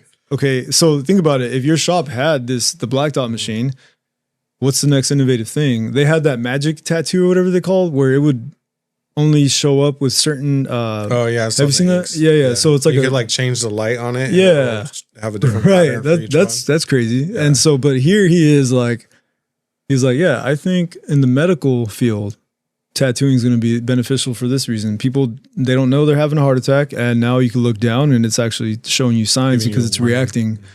And I'm like, oh man, we're looking at this all wrong, dude. What's kind of crazy too is like if I don't know if he's regurgitating things that people have already thought about, or if he's forward thinking, or how forward he's thinking. That's what I was kind of in disclosed sometimes when it's already like brought up, it's probably already being developed, right? You know? So it's like, yeah, but then that shows you like, hey, where are we at? You know what I mean? Like, and where are we going? Right. So right now we're complaining about what's in the now. It's like, well, what's to come though, bro? Yeah. Good thing I got like 20 and then I'll be done. Yeah, right. So, bro. Good luck. Good luck, Holmes. Yeah, bro. You're gonna have to carry the torch. Yeah, it's pretty bizarre. So then, all right, let's talk about so that you had the seminar with David, and then you just recently did one. And that one was it's funny. As soon as I saw you signed up for that seminar, you attended and you came back, and then you were starting to bang out the color portraits, like more so. I was like, dude, this is a whole new. Yeah, dude. I'm like, whole new level. This is the worst thing. Tattooing is the worst thing for somebody that loves hobbies, because it's like there's so many avenues. Because I'm still working on Japanese too. Yeah. You know, I took Jeff Gogwe's seminar too, and that one was like less tattoo technique, more esoteric ideas, and like his free thinking about the industry. And I've been collecting from him too, so I've already kind of taken a lot of ideas that he's kind of regurgitated to me. So explain in a nutshell what that means, as far as how did he break that down to you, or how did that change your thinking of this? Like, I don't want to say what do you think about the industry, but what kind of a picture did that paint? It made me less concerned, I guess. Okay. Because he started tattooing late, as far as his story and what he's told me, and like hopefully I don't mess it up too much. Sure. He started really late. He was very competitive. He grew. I remember watching his career, you know, like, yeah, I was a big fan of He Jeff just Gogwe. fucking went crazy and just killing it everywhere. And then he linked up with Shige and he got really into Japanese, and then he kind of like disappeared a little bit. And then he's just gave me his story and his point of view on like how everything happened and his choices and how it affected him, his family, everything. And getting to hear that information was really, really important to me, because I am competitive, and with tattooing, I'm just not gonna not be competitive. Like, no, that's I want to get good. Yeah. I want to be like, I hate to say it, but I want to be one of the best like in the world eventually. I don't think with tattooing you can be the best, because there's just so much. There's so much people out there, are just so good at everything. I appreciate that, but every day I'm running into some new artists and and they're killing it. The world, and they're like, just like in Eastern Europe. I'm looking at, bro. This can't be real. You know, you're in disbelief, dude. How legit stuff's coming out. But yeah, hearing his perspective and seeing where that took him and where his life went, and having he's up in Oregon, isn't he? He's in Washington now. Washington, okay. But hearing his story and everything, it kind of helped me. So it was a seminar that you did with him, and I did a seminar with him, but I've also been collecting a back piece from him. Oh, so I've had a lot of hours to get to. I forgot you're getting your back done up. But I loved hearing his seminar because he just had a lot of really good perspective on the industry and where it's at, and just like kind of a guiding voice of just like with pricing. Like one thing that I really liked what he said, and like a lot of people might not agree depending on what part of the industry they're a part of, but it's like, how much is enough? You know, like how it's great. We're all reading these books on business and you want to, you know, gain capital and always move forward and push and take down overhead and gain more and more and more. But how much is enough? You know, when are you being gluttonous? When are you whoring your industry out? When are you like taking advantage rather than giving back? Like, and there needs to be a balance, and hearing his perspective on that and respecting his work and knowing the backstory of where he came to this idea, it really helped me like understand my goals and have more intent with my goals. Like, okay, like, yeah, I want this, but there needs to be an end to it at some point. And because I don't want it to consume me. And then now it's a new goal. And like, okay, how does that affect me? How does that affect my family? How does it help other people that are going to grow? Like what kind of example, you know, like it's all relative, but like what is cap, huh? Yeah, it was just cool to see like the guy that, like, for me, from watching my perspective, like, he did it. Yeah. He did everything that like I used to look up to and like really want. Yeah. And then understanding what's at the end of the rainbow, you know, and like look out for this. Like maybe, yeah, you want this, but this comes with that. Like, dude, and also like the concept really of time, like we mentioned, like, you know, being younger in the industry. What would you say is your day one in the industry? Like, I'm not talking about when you open your shop. I'm not talking about when you first tattooed. Like when you felt like, I know how this wheel's revolving. I know how to turn the gears. I got this. I'm confidently in this charge, right? I wouldn't say within my 3 years I didn't have day one yet, even though I was professionally, right? Yeah. Like in shops and stuff. I don't think that was my day one. And I can tell you, like, outside of growth, because obviously I don't want to say, okay, from here forward, I just want to say this is like your standard of nothing below this level. Have you had that moment? Probably like the first time I really felt like I was anything like in the tattoo industry, or like I felt like, okay, I'm actually here, or I'm like here or something. Yeah. Like, not that I'm like an influence or anything like that. It's just like, okay, I'm just here. Recognition. I'm a part of this. I'm in this tattoo thing, was when I was like 10, 11 years in already. Okay. That was like, but I think my mentor is the one that kind of told me, I guess I was stuck in like a certain survival mode that I didn't notice that I was in. Dude. And he was just like, he told me about pricing and certain things with the shop. And I was still a young shop owner, and he's just like, he did this thing where he was just like, he's all, hey, and he like grabbed my shoulder and he was like, you made it, bro. You're good.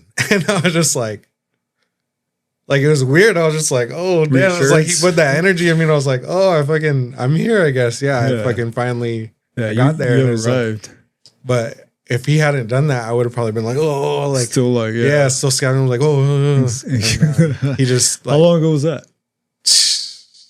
8 years ago now. 8 years now? So that was at 10, 11-ish. And then now I'm at 18 years. So, okay, concept of time. How many more 8 years of that do you have? You know what I mean? Do we have? Like, if you think about it. Hopefully to 60. That's your cutoff for sure? Like 100?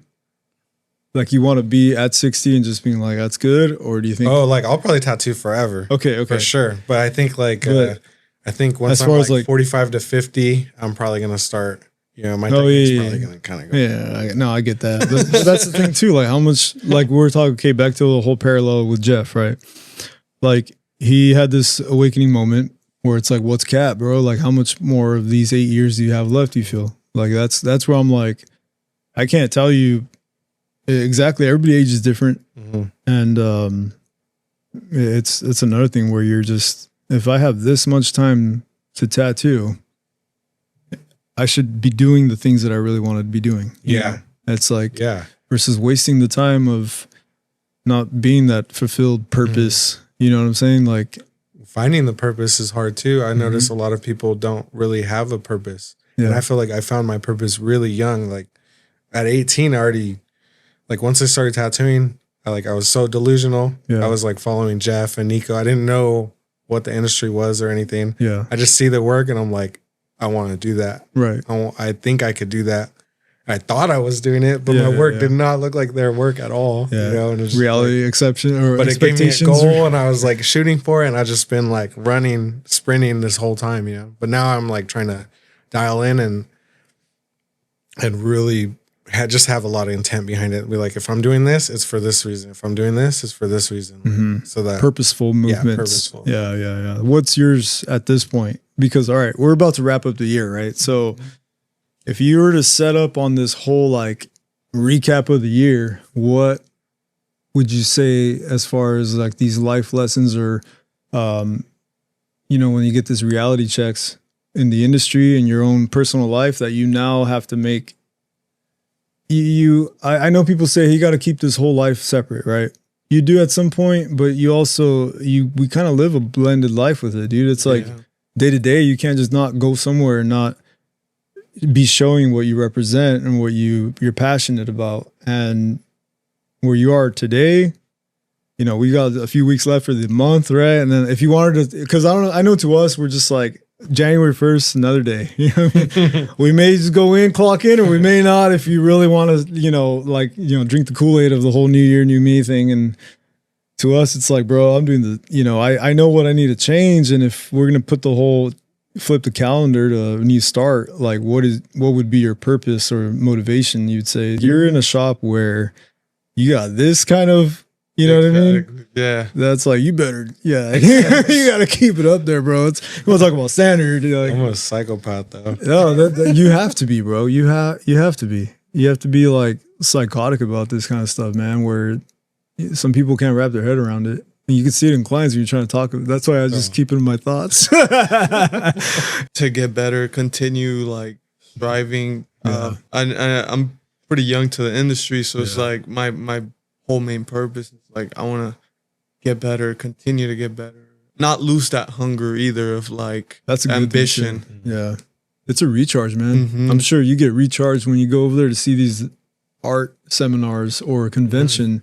It recharges that, you know, that soul of, it kind of gives you a reminder of why you're doing it. Sometimes if you feel like some people get that shaken, the motivation lacks. And it's a slippery slope at the gym. You miss a few days, it might turn into 3. It might turn into a week. It's a month. Then you're just like back, bro. And you got to cut weight 20 pounds. You're like, bro.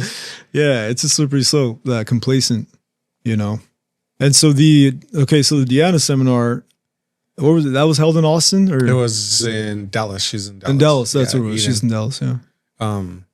With her seminar, there's a couple things I took. It was just like, her approach to her technique tattooing, very interesting because I had my old roommate Lanny, he had an idea for like a technique for that like a long time ago, but I didn't know how to tattoo, to be honest. Like I didn't know how to like adapt fine art with this. And so her adapting her technique from fine art painting, it's like when she said, I'm like, of course, like, yeah, it does work, you know? And like, but mentally, I think that I took from it was seeing her support system and seeing the confidence. So I don't know if she was confident, like pushing forward with her ideas, but she does have a team. You know, she has her husband, and Colton's like does a lot of like media too, and like you can just. I was gonna say he's the one that's really like, come on, let's get it. Yeah, he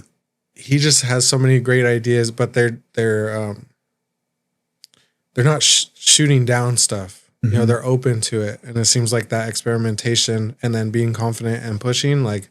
I kind of, early on in my career, I think because of maybe just how things were back then, I was just like, that's dumb. And I'm like, oh shit, it is dumb. And I just stopped, you know, my confidence is not there. So seeing her be an example and seeing like youngsters kind of experimenting, it helped me like hit like a refresh button, try to get rid of some of my old ideas and like kind of let go a little bit and then move forward and understand like people have these things that they can bring to the table. And it's like, just be confident in yourself and be confident in what you're doing and your ideas, and learn how to express yourself and not be afraid of somebody being like, I'm 36. I shouldn't be worried about that. But sometimes, I have these old scars from like early in the industry. It's like, don't use digital painting. That's whatever, I'm like, oh, dang, maybe I shouldn't. Maybe I should be on. But everything happens for a reason. And I'm getting this information and downloading it now and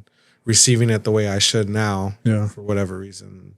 Just reignited. Was that a one-day thing? It was like a 2 days. 2 days? Which is, she does a painting. We do like a painting. You worked on like the fake skin stuff too, right? Mm-hmm. Yeah. So it's cool. Painting, then a fake skin. And you kind of take the painting technique and apply it to the tattooing. That's so dope. And when you came from back from that, dude, I saw.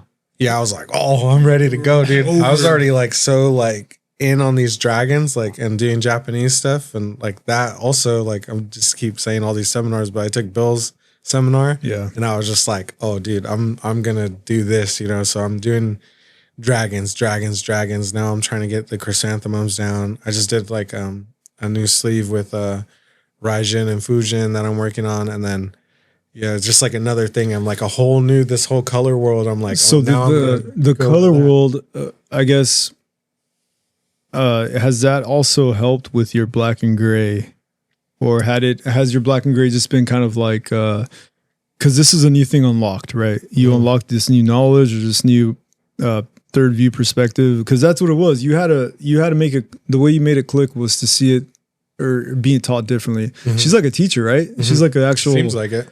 Yeah, right. Like, I don't know if she has like a. It seemed like she had like some degree. It seems like. I want to say somebody mentioned, or I think I've heard her say before, that she had like a art degree and like some crazy. Or I don't know. I could just be, but it seems like that. Back in our days in school, no art teacher was ever that motivating to be like, to give you this, because they want to see you do. There was more like, I'm just here. Yeah. Part of the school system. It's a job, if you could paint a pear 3D, cool. Not, oh, well, like, it's one of those things. If you understand shadows, cool. If you don't. So it's more in depth. Like somebody has to really explain it and break it down for you to understand. It's like, okay, I was seeing it wrong, right? That's what, did you have that discovery, the eureka moment? It was just like so simple, but it's like, of course it's that. It's like, I don't know how to explain it. It's just like, oh, okay. Like, but I'm glad that I have like all the tattooing experience, because I think you need a lot of experience to understand what you're looking at. Because some people that I've seen at certain seminars, I'm like, you need more time than 2 days for sure, because you like the same thing I said earlier. It's like you understand the concept, but you need the reps like right now, because it's gonna go away in like a week. Like, for sure. It's like you need to work on that switch kick, bro. Because exactly, it's you're gonna lose it in a couple weeks if you don't practice. It's all perishable, dude. Everything from applying yourself in that way, and also with like, you don't go to train after a while. You're not gonna remember certain blocks or defenses or whatever. It's pretty crazy. I know I asked you when you come back, do you teach any of the guys? But seeing someone young, are you the youngest at the shop? Xander's what? 25, 26. Oh, so what about in the industry though? He's been tattooing for 3 years too. So you guys are you're able to sit over them and be like, try this. And let me explain something I learned. I just give like unsolicited advice. Sure. Yeah. But like also when I'm tattooing, if they're watching, I'll just kind of explain a little bit. And then if people are like, I think before I was definitely more like shove it down people's throats, but now I just kind of let people come to me, and then, or I'll just be blurting. Yeah. But for the most part, if somebody shows interest, then I push it. And then when I get back, I'll be like, this is something really important I learned. Here's the book. Like, here's my notes or something. You can take a look at it. Yeah.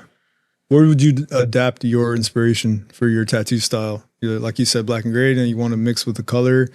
And here you had, someone that went to a whole color seminar, like color portraits. Bro, it's so crazy. The concept of color portraits, manipulating irritations and stuff, like with the pastels and the skin tones and understanding the hues and shades of, that's where I was talking about the whole art nerd segment. It's like, because you understood about values of shadows, right? With black and gray. Yes, sir. Had that slowed you down, speed you up? The seminar helped me speed up for sure. Okay, cool. Before, because I can paint. Yeah. I can oil paint. I can paint portraits. I'm very confident in that. Like, I can paint.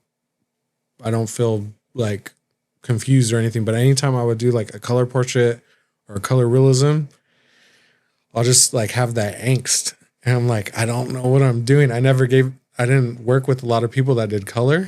I worked with so many black and gray artists that I really didn't get exposed to that as much. So even just controlling the ink on the skin and not like going through a zillion paper towels, like, muddying things because I did light first instead of dark. And then, like, getting the good picture, keeping the skin calm. Like, I never really had anybody show me that with color. And then watching her work, it was like very simple things that I just needed like a couple puzzle pieces. Sure. And I still have a bunch that I need to there's still a lot of voids. Fill in. Like just that first little nudge, I'm like, oh, thank you. I'm like, thank you so much. Cause now I can like kind of run. And then once I get to a certain point, then maybe I go meet another artist that's like the next level. Yeah. Or how did you adapt to color? Like, cause you do color. I do some color. I haven't gotten into like color realism. Yeah. But I know a little bit of color theory. I've gotten into some color. I think it was just trying American traditional, failing, and then just proceeding, like continuing over and over and over. Is that something you took on yourself, like the American traditional style, or did someone kind of be like, hey, let's start you off here? And then that's kind of how I started with my apprenticeship, because I was all my drawings was just black and gray. Like I just did realism portraits. That's kind of, I guess, where I wanted to be at. Just want to be like a portrait artist. But then when I started my apprenticeship, they kind of just like, you need to have a structure of line work, shading, color packing. But yeah, I think it's just continuing, just doing color and color. I kind of started falling in love with doing color as well. And I was like, this is fun. This is cool. Yeah. Understanding color theory, understanding how colors complement each other. I think that's kind of what led me deeper into this like rabbit hole, like understanding color and being a color artist. Wanting to adapt to it, actually bring it in. Yeah. See, that's pretty cool. All the other guys are all just as motivated to like work with color, or some guys are like, I'm not touching color. I think Xander wants to do like color fusion. Jordan, he does like everything. He's just super versatile. Like anything, cover ups, color, black and gray lettering. Like he's just all over the place. Yeah, and he does all of it well too. And he just like progressively getting better. Michaela, she's like super versatile, and like I remember the first couple of traditional pieces, I was like, oh, where the hell did that come from? Because I didn't really teach her any of that. And she just came in and she bangs them out. They look so good. That's I'm like, tight. Holy shit, That's rad. And then Samara does some color, and then but she's mainly does fine line, and now she's doing like a lot of black and gray like realism, which is cool to see, because in my opinion, she just pushes. She doesn't really need to, she stays busy with fine line, but she's just trying to push the work in another direction, elevate. Yeah. So it's pretty dope to see. Do you find practicing the artwork is a good exercise that complements tattooing? With like, I know you said when I would approach a painting, I would have that angst because you're not really checking the boxes, or you're like, what do I move from here? But do you ever do that as like or you're just like an art geek fanatic? You're just like, I just need to be like, I just need to be doing something with a brush or with a machine, whatever. It's like half and half. Like each medium, I'm practicing a certain thing. Okay. It's like with acrylics, I'm practicing usually speed and decision making. And then, but I use everything on like a 5-value system with like black and gray. So with acrylics, it's definitely just seeing big shapes, making the decision, putting it down, and then messing with the edges afterwards. But it's like as fast as I can, try to get the image in there. And then if I'm using like graphite, usually I'll just, that's more of like, I still have the 5 values in mind, but I'm mainly working on, I guess it would like, what is it? Quick twitch or like a micro twitch, whatever. Yeah. Yeah. I'm using a lead pencil, like a 5 or a 7, It's more like using a 3 round shader or like a 3 tight and like getting the cross hatching.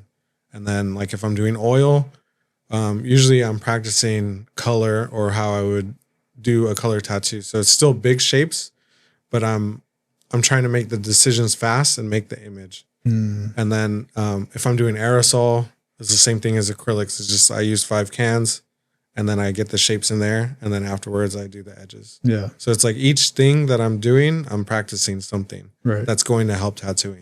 So that does you come back on tattooing and you're, it's a lot of. So because, well, I'm super lucky right now that I can practice on skin a lot and like get these pieces.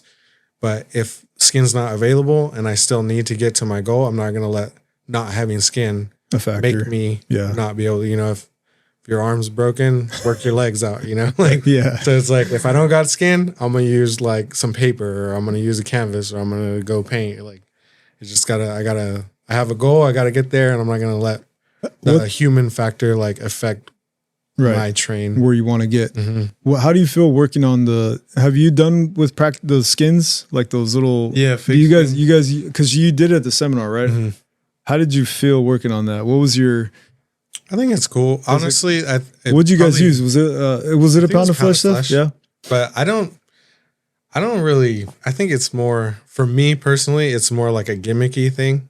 Like, I think it kind of works. You can get kind of used to the tool, but skin's going to be the best thing. Yeah, you know? absolutely. Like, I think if you're selling, this is, you know, everyone does their own way, but like, if you're selling a seminar, it's kind of like one of those things where like, you can have somebody practice on fake skin and they get something out of it. It's like a niche-y gimmick type thing. Like, you can practice and experiment on there, but I think the best thing is there's nothing like, have you've messed with that before too? Or? Yeah, I've messed with some fake skin before. I'm surprised you didn't bring that to the interview. Like, here's my tattoos. It's all fake skin. Fake skins. Get the fuck out of here. Like, bro, what's this guy doing? Here's a bunch of mouse pads, you know? I think it can be beneficial, but it is like, I don't know. I was when I first started, it's just like people. Right. You know, fuck people up. And there's like, you have consequences because you're like, oh man, this tattoo sucks. Yeah. So it's like, you want to get better, you know, because you don't want to do that again. That's hopefully. Funny. Yeah. I think regular skin's probably good. It's just hard to get skin. You have some of these people doing seminars. They're like, that sounds wild, dude. It's hard to get skin right now. Sound like a crazy person. My intrusive thought. Hey, yo, bro. Like, you're doing like a seminar with like, this is on the morgue. Dude. But if there's like 100 students, you know, you're not going to get 100 canvases to come in to like get tatted. So of course you're going to have fake skin and then you kind of get an idea. Unless you do like those, you know, like those, you got those good homies or clients and be like, hey, I want to try something. Yeah. But then, now you need 100 of those homies, right, to sell your seminar. That's exactly. Yeah, exactly. Everybody gets a station and a client. It's like those times. Have you seen the Face Off where they do the makeup? They turn them like sci-fi. That show is sick, dude. I like watching that because it's the guy's just standing there and they're getting on.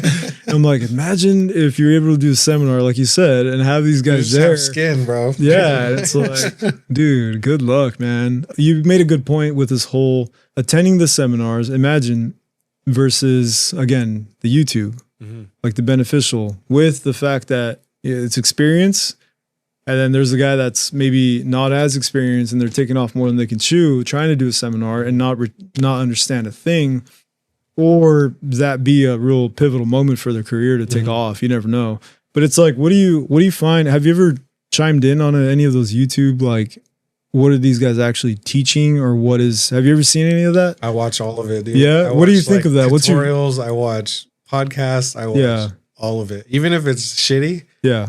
I just gotta watch. What's your take on what people are like? How people are being cultivated to get into tattooing, or they're watching something to get like, I want to be an artist. I'm gonna watch this YouTube stuff.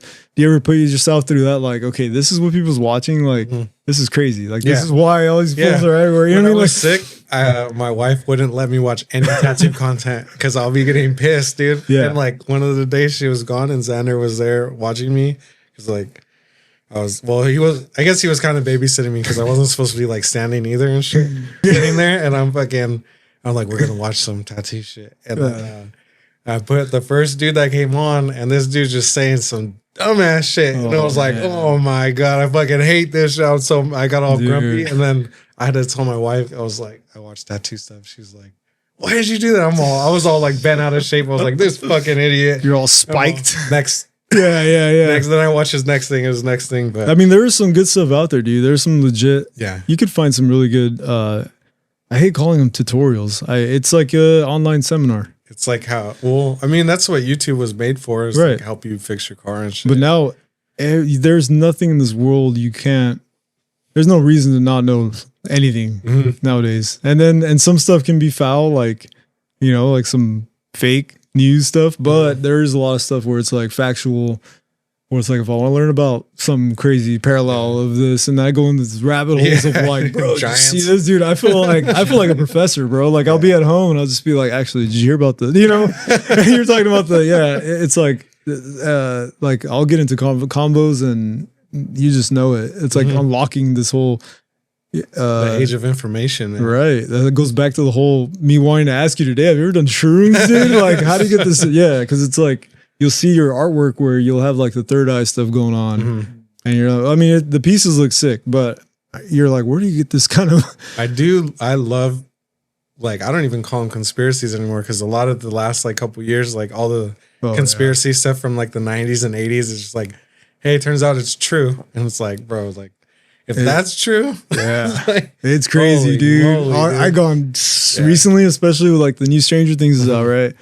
And before it did come out, I was telling, because my kids are now, my older boys are getting into it, and I was like, you ever heard of the Montauk Project? It's like, you want to see some shit? It's like one of those. But I was telling them, I'm like, hey, this is based on this stuff, and I'm thinking like, MK Ultra like, stuff, dude. Even things like COINTELPRO, like all these things that are just like I go down that stuff, and I'm thinking like having the CIA involved in Hollywood, and like having them like dictate like what gets put in films, and like encouraging propaganda, like different and to things the present day though, how things are like, okay, so this is why I'm bringing this up, because imagine our news, our tattoo content is being like manipulated for society as artists and the industry to be like, with this crazy, like there's like a mob mentality, like raid. It's like a raid out there, dude. Like imagine this is like the right versus left, and now you have artists now in the industry. It's like it's kind of becoming it's like a studio versus a shop.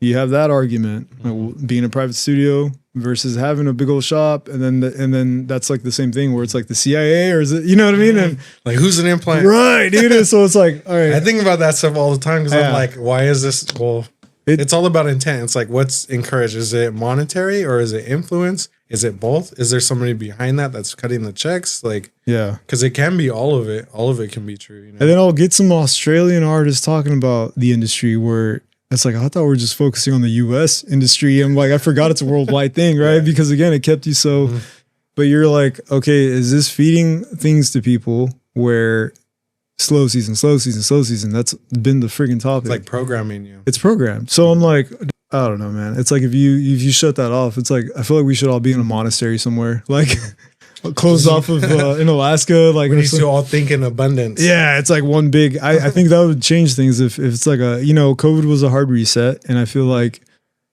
it should be. So Lurk mentioned a guy, an airbrush artist, told him, "Hey, just remember, it's community, not competition," and it blew my mind because I've never really heard that.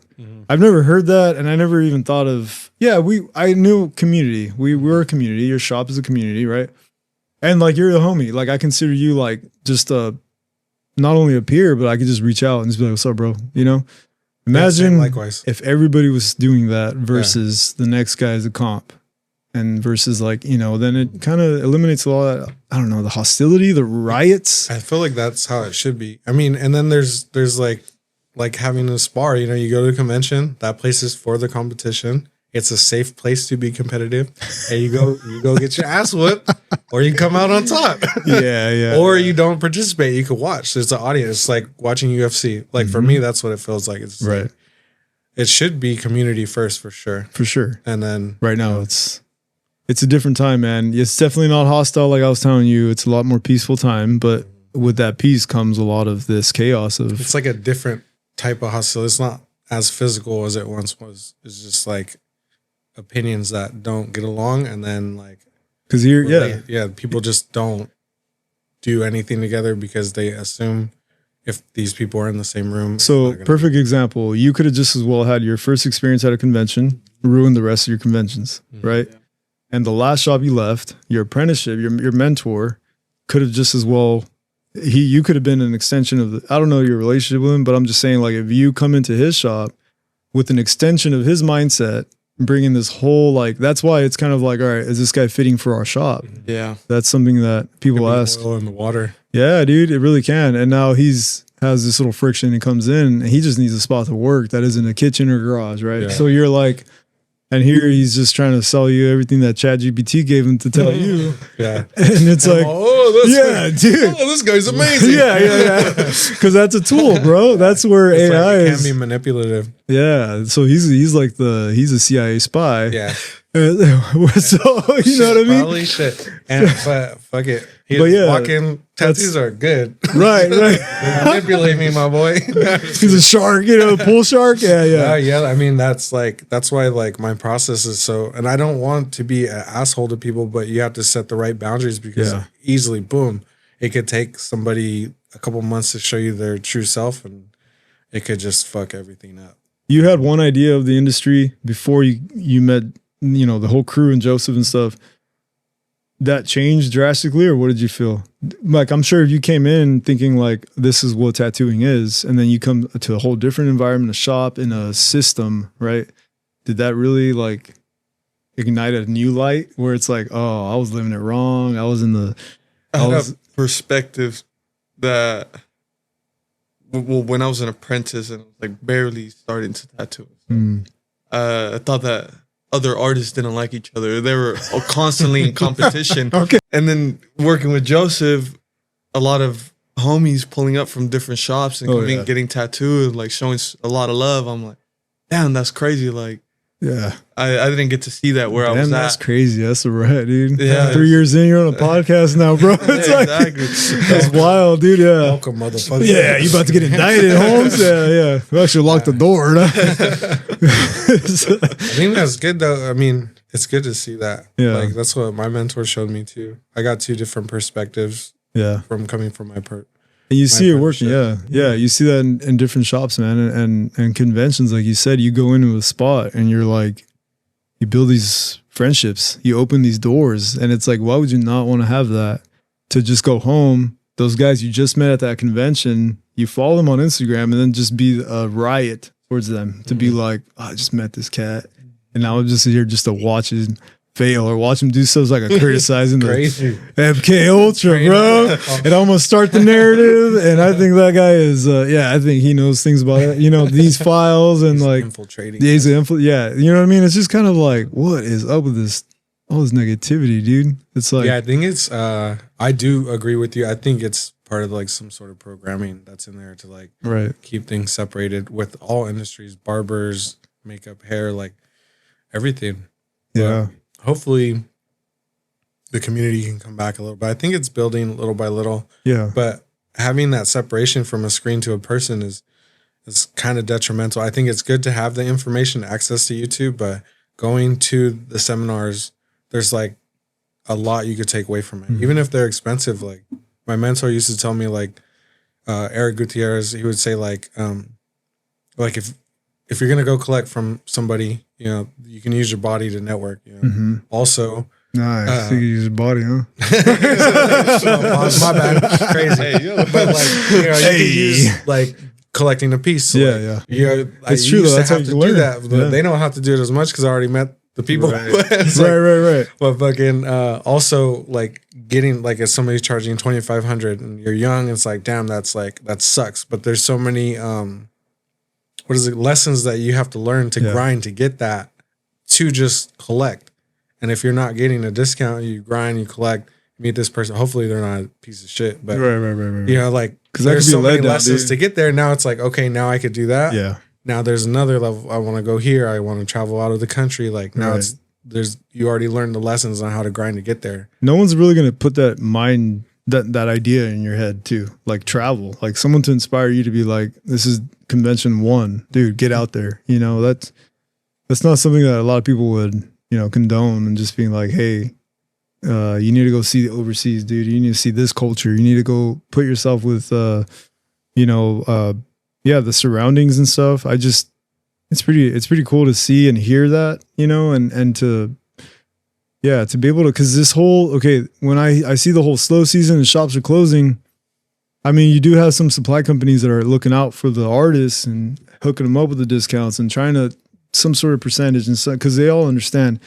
The economy, bro, is something that we've had a tug of war with since forever ago. Like we always we came into a recession, so yeah, for real, dude, it's crazy. Like we were like the bears, like hibernation, and we're stocking up for the winter, and then you have guys that I talk to some artists that are like, I don't feel the slow season, I don't get it, and some people that do and they are affected. That's when, as artists, y'all should just, I try to support. If I found, like, let's say you were like, hey, bro, like, I'll be like, hey, let's do an event. This industry, like, for instance, the shooting that happened in Vegas at the country concert. Oh, a while ago, the guy from the hotel room. Yeah, so Joseph Barrios and his brother got to get their shop to do anything you want Vegas related at a certain size, and all that went to proceeds that all the families in a tattoo shop did that. They didn't just sit back and be like, that's crazy, and just keep going. They were like, hey, families are going through, they lost people, or some of these guys that got affected couldn't cover XYZ, like the insurance stuff. And they're like, as a shop, they got together and they raised hell of money, bro. And literally went door to door to the victims, and they were like, here's a chunk of change, man. Yeah. And I was like, that's sick. Yeah, that's so awesome. That's dope. And I'm like, more of that, guys. You know what I mean? Less of the... You see someone struggling, I mean, it's like, what do we got to do, man? Let's just throw an event. That's always a result of, that's how we used to do it. It's like the Friday 13 was like that. And then it came to a point where that started to be like, those events were fun. Like, specials like Halloween. You guys did a Halloween thing, right? It was like, that stuff's pretty dope. And, do a turkey day thing, it's like, and then Christmas, you got Christmas bangers or something, or like, and then gift certificates. There's always a hustle with experience, like you said, had been in the trenches, like, what to expect, versus those that maybe, I think where we are with the new guys coming in recently that don't know that's where you see the failures of, or they just have something to hold on to, like that Amazon job, and they didn't go fully in, and they're just like, I'm tattooing now, I'm going to put myself on Facebook Market and free tattoos, just hit me up, and then it's actually not, or $80 minimums or $30 minimums or something. And they were just talking about that. I had never seen that before, and then they were showing the Facebook Market. Yeah, I went on there. I was like, whoa! I went on there looking for like gear or something. It was something with like I just wanted to see, because I'll go on there from time to time, check out whips, see what cars are out, little hoopties. I'll see like a little WRX or something, or like something sick, and then all of a sudden, somehow, it throws a tattoo at you. Why? Because you're already locked in with a nose with, so it's like, that I'm like, yeah. And then I saw one that was like nearby, and I'm like, and I'm just curious, and I'm like, man, this is one of those that it's, maybe on the weekends only, and I'm doing tats. And it's like, but, all right, I'll ask you, again, the Joseph back before versus now, you probably don't bat an eye at it. It's like, I mean, that's everywhere. And back then, you're probably like, we should call this number, set it up, and go hit the spot, Yeah, I was probably the one on Facebook Marketplace. Yeah, that was you. Oh, yeah. Because I tattooed on Craigslist for a long time, dude. For like 3 years before I got my price. Right. No, I remember that, because you're trying to... I would have been the guy getting the brick thrown through them all. Yeah. My bad, guys. But you had an aspiration of getting somewhere. Yeah. Versus this is some people, they just this is it for me. I'm good here, 40. Yeah, shoot me a 40. Yeah, let's go to the Guitar Center, get some needles, some guitar string, and we'll make it happen. It's this whole the talk of it though is getting kind of wild with this whole like like I said, it does suck to see, man. People in the industry are like, because if you want to let's just put it this way, you said you're a competitive person. It's like, don't you want more comp? No, I'm kidding. But actual, honestly, yeah. And then it sucks to see someone that's up there and be like, oh, they're not tattooing anymore because of hard times. And you're like, that's just speaking out of perspective. But I mean, I get the whole competition thing that you're saying, that it's like, you're just wired that way. But that also pushes you to be where you want to be. You know what I mean? Look what you're doing now and what's to come. I just like there was a brief time where I was just like reprogramming my brain and like I intentionally consumed certain content. So that, but like I'm not trying to hurt nobody. It's just like, man, like I would like to get best of day today. I'm gonna try my hardest. Right. So right. I hope you try your hardest because I don't exactly want somebody else to like. You know, I want people to try their hardest. You want to go up against, you want to see it and why, and a valid point of why too. I don't really trip if I lose either. Like, right. I'm like, okay. Like, just as equally as stoked that I won, like, I'll be equally as stoked that I lost. At least especially with like tattooing. Like, yeah. If I see a sick ass tattoo, like, I love seeing dope tattoos in person. Like, and that's like my favorite thing at shows is just like, if this dude beat me and I'm looking at that shit and I'm like, all right. That's obviously you fucking like that's so sick that I even got to see this. Right. You know, like I love tattoos like that, like where it's like hell yeah. And they'll see me get hyped. I'm just like, you see that shit, bro? Like am I fucking oh my god. Did you compete at any of the conventions or beside of the one of the shop back piece obviously because you did a piece on there too, right? Like, I had a or it's just he shows up to take the credit. We won. You know, he's got the belt, holding the belt in the background. And then client, you know. Yeah, I did that. I entered a piece for him as well that he did on me. He did a Salvador Dali. It was a color fusion. Oh, sick. Yeah, and then we won best color fusion. Nice. And then when you guys went to Texas, have you ever had anything to enter like your own personal stuff? I didn't enter any of tattoos that I did. That's a whole nother avenue, bro. Yeah. That's a whole nother bug. That's a whole nother, you know? You get the first comp and you're just like, oh, this is the rush I need. Like dopamine, man. I was going to say, bro, how do you manage that? Your dopamine. I did learn that. You get blasted by it, huh? Yeah. But I did learn that like whenever you have a big dopamine rush, you're not supposed to have one for like 2 or 3 days afterwards. So you can reset. So if you have a big one, like with anything, whether it's good or bad, you're supposed to try to make the next couple days like less, like more in the middle rather than this. So you can regulate yourself a little bit. You feel like that's the chase, right? Because training helps me with that, regulate it a lot, especially once I started sparring more. You know, I'm not that good, but like I do okay. And like, but like being like worried about getting socked in my face, like that's a rush, dude. Like, it is. It's not a rush during because you have to like stay calm, but when you really think about it, it's like, what the fuck? It's a like, what am I doing? It's a whole nother angle of challenging yourself to see what you're really made of. You know what I'm saying? Like that's are you gonna get hit and then be done, or are you gonna get hit and like come back? Yeah, like you're the nail for the longest time. That one day you're the hammer. You're like, bro, I'm in it. Yeah, I'm here. And then right after, I am him. Yeah. The next thing you're just getting mauled. Yeah. That one day of like, you come out Maximus. It's cool though. It's humbling. It's very humbling. Yeah, and like I'm usually the oldest person, so like doing all these workouts with these youngsters, I'm like, damn, like, yeah, dude, it's some hard work. But and it's cool for you because everything is so fresh. Like your dopamine may be different. It's a different level. Like he's got a spiked chart and you're over here like just little ticks here and there. But imagine, dude, can be you're a lot more responsible than I was when I was 21 too. Yeah, fucking crazy. That's crazy, dude. I'm just thinking like the different. So that's why I kind of wanted to get other artists in your different generations. That'd be wild, you know, the youngsters. Yeah, it's interesting to hear their perspective and like see the pieces that they like or the artists that they're interested in. Sometimes I'm like, it's cool. Oh man, okay, all right. This is what people are fucking with. Like, that's what you like. Right.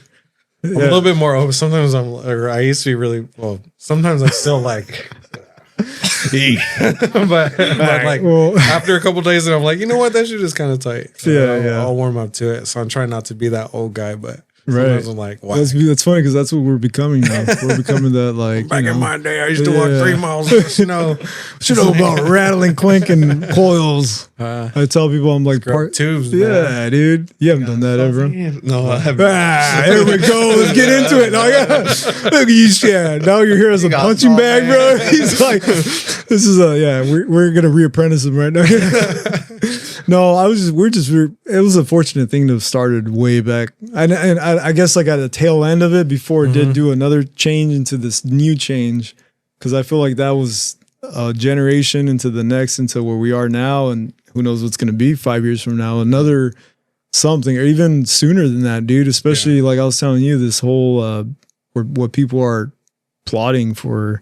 What if next year the next trend is going to be like that wow factor? For instance, like you're walking to a convention and you see 3 artists on a back, people are going to stop. Yeah. You know, when people were getting the cupcake booty hole or something, I mean, like you're going to get a crowd, you know what I mean? It's like, what? And it's nothing even to the audience. The girl's just like facing that images back here.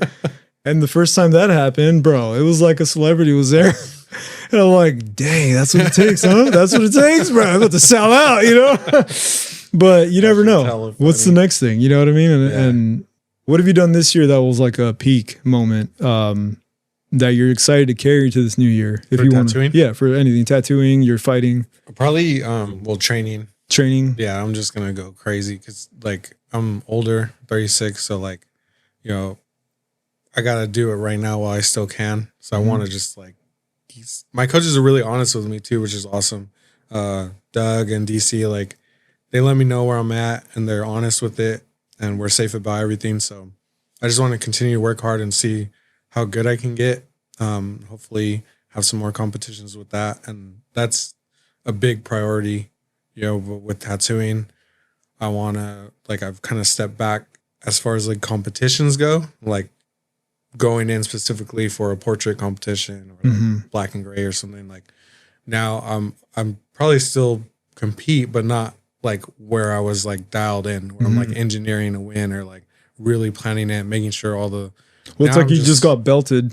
You have this new belt, and now it's time to get the stripes on that belt. Yeah, there we go. Yeah, I see it. I just want to go in a direction now creatively. I want to contribute something. You know, I want to contribute something original, and like these early stages, I probably won't win anything, but that's not where I'm at. Like it's like I got enough. Like, I can't let that consume me. Now it's time to, like, come back, contribute, and try to hopefully enter that tattoo zeitgeist where it's, like, a theme or, like, a motif of pieces that, like, have influence on the people to come. That's the goal, is, like, get into the zeitgeist, just, like, where it's, like, boom, that piece, and they're like, oh, shit, like, I've never seen that before. Like, I want to do that so bad. It's going to take a little bit, I think, but I'm just trying to like make some waves. Yeah. I'm trying to learn every medium so that like, or as many styles as I possibly can. So there's no limits on the image that I'm going to create on skin. Yeah. Cause everything like Japanese has taught me so much, like learning how to have a proper line. Some maybe having like line weights, you know, and like, but having a good line in skin is so important. Having actual saturated colors that aren't like breaking up over time, like having the 1/3 line, 1/3 black, 1/3 color, like these old traditional ways. I didn't really learn that in the beginning, and now that's like learning, relearning, and reassessing is just giving me so much access to like more possibilities on tattooing. Yeah, like no limits, dude. Like why should you? Why should people limit themselves? You know, what I mean? I feel like that's putting your own cap. You know. So that's where I'm at. That's also like a tangible thing. You know, that's reachable because you've done close to it as far as like accomplishments you've done through your life. I mean, you've touched levels. So now it's like, I've been singing karaoke for a long time. Let's go, dude. Now I just got to watch like out. make American Idol song, you know? Yeah. Christmas album. Songwriter, bro. Yeah. Hey, I don't want to be singing other people's songs. Yeah, dude. It's have AI write you a little, little banger. Dude, that's so hard too. Like I've thought about that. I use it for reference, but like I could do anything. We could do anything you want now. I'm just gonna take my beanie off. It's gonna be Neuralink sticking out. I'd be like, that's a secret. That's why he's always got a beanie cut to the side, bro. It's the whole little. It's right here. It's a satellite. It's just a whole box, you know.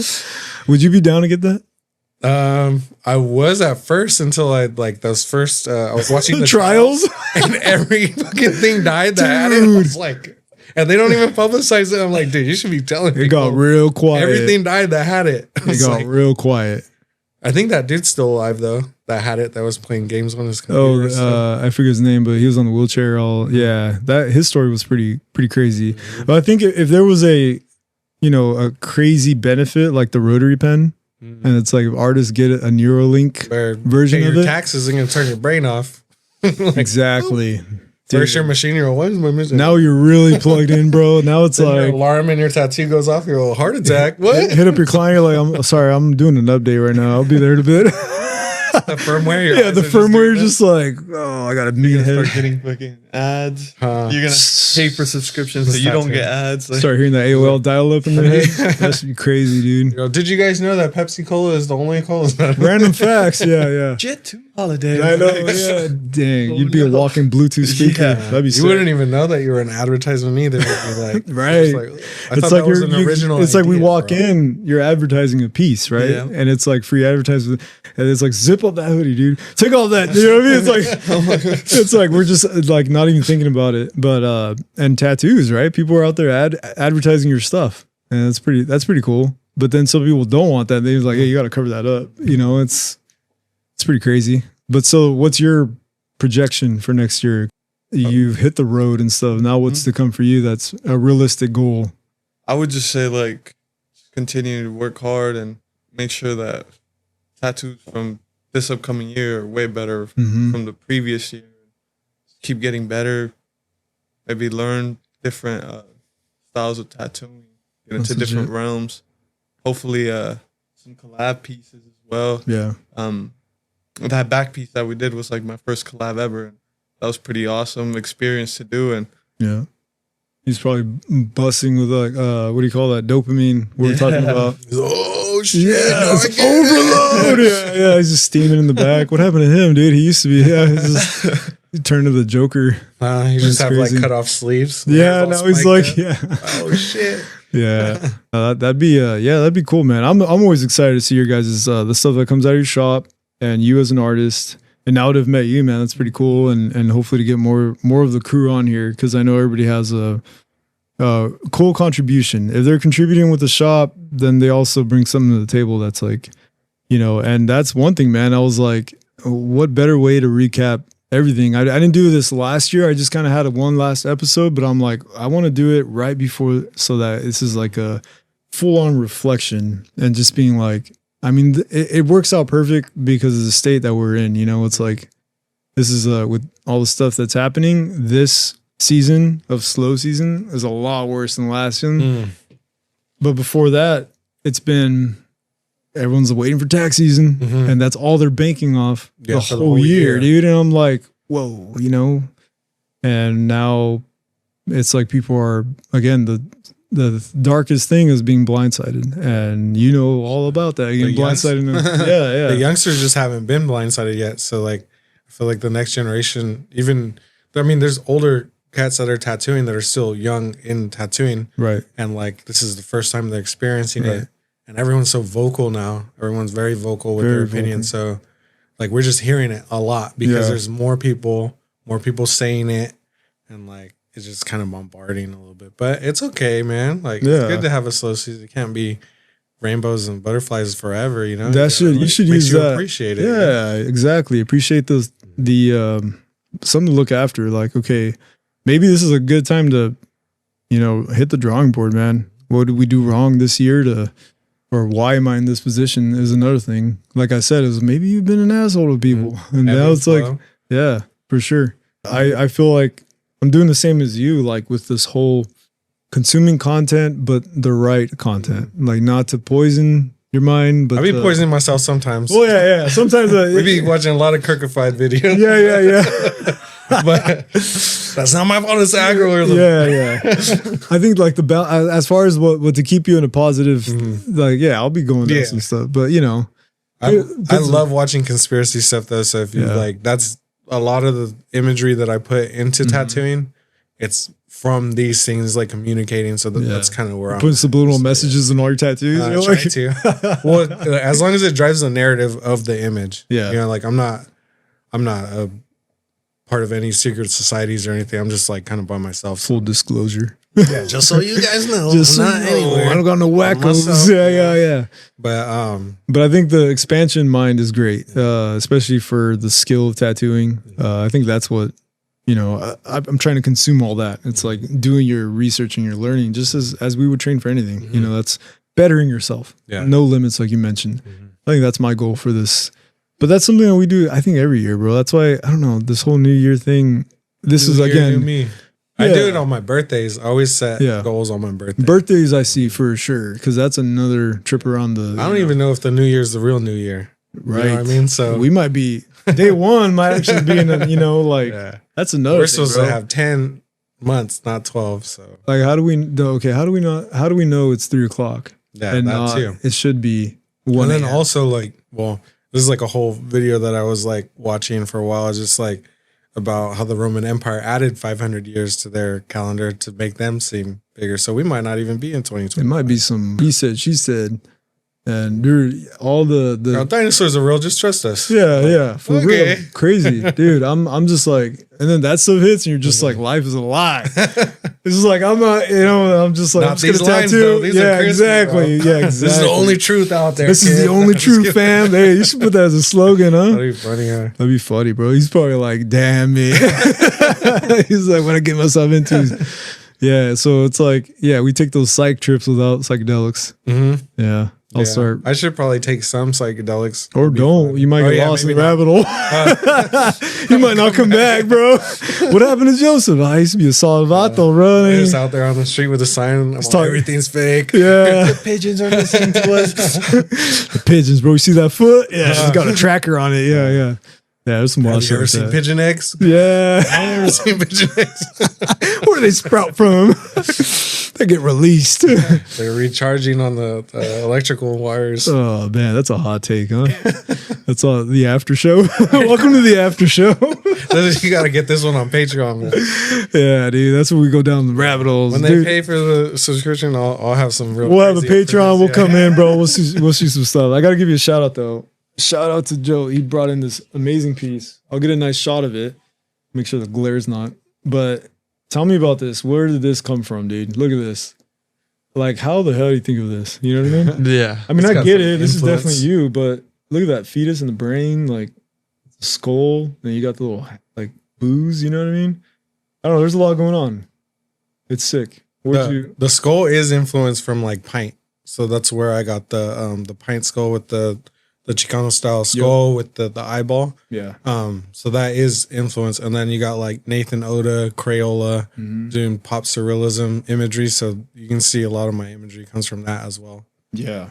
But then since it's a tattoo show, I really like Diablo stuff, Miguel Camarillo, Brandon Herrera. So it's got the black and gray with the light source. I hit him up, bro. He wants to talk about it. Oh, dude, he's so badass. I got tattooed by him. He's really good. He's so humble, man. The first time I met him, just a happy-go-lucky. You see his art and you're like, yo. Yeah. Like, I just talked to this homie and he's cool as hell. And this looks like something out of like, yeah. And he knows, man, he has some wicked art, bro. I have a lot of stuff. Back in the days when he was doing heavy conventions. With the ink fatuations. The ink facts with Brian. He wants to talk to him and Isaac. And because we all hung out in Oregon at one of the invitationals. Okay. It was the Evergreen. Oh, yeah. Yeah, so I was out there with them and we were all kind of chopping it up. And Brian actually comes to the area sometimes. Oh, yeah, he comes tattoos in Fresno, right? Yeah. A few times, and then Isaac he's funny too because he's so he has like a whole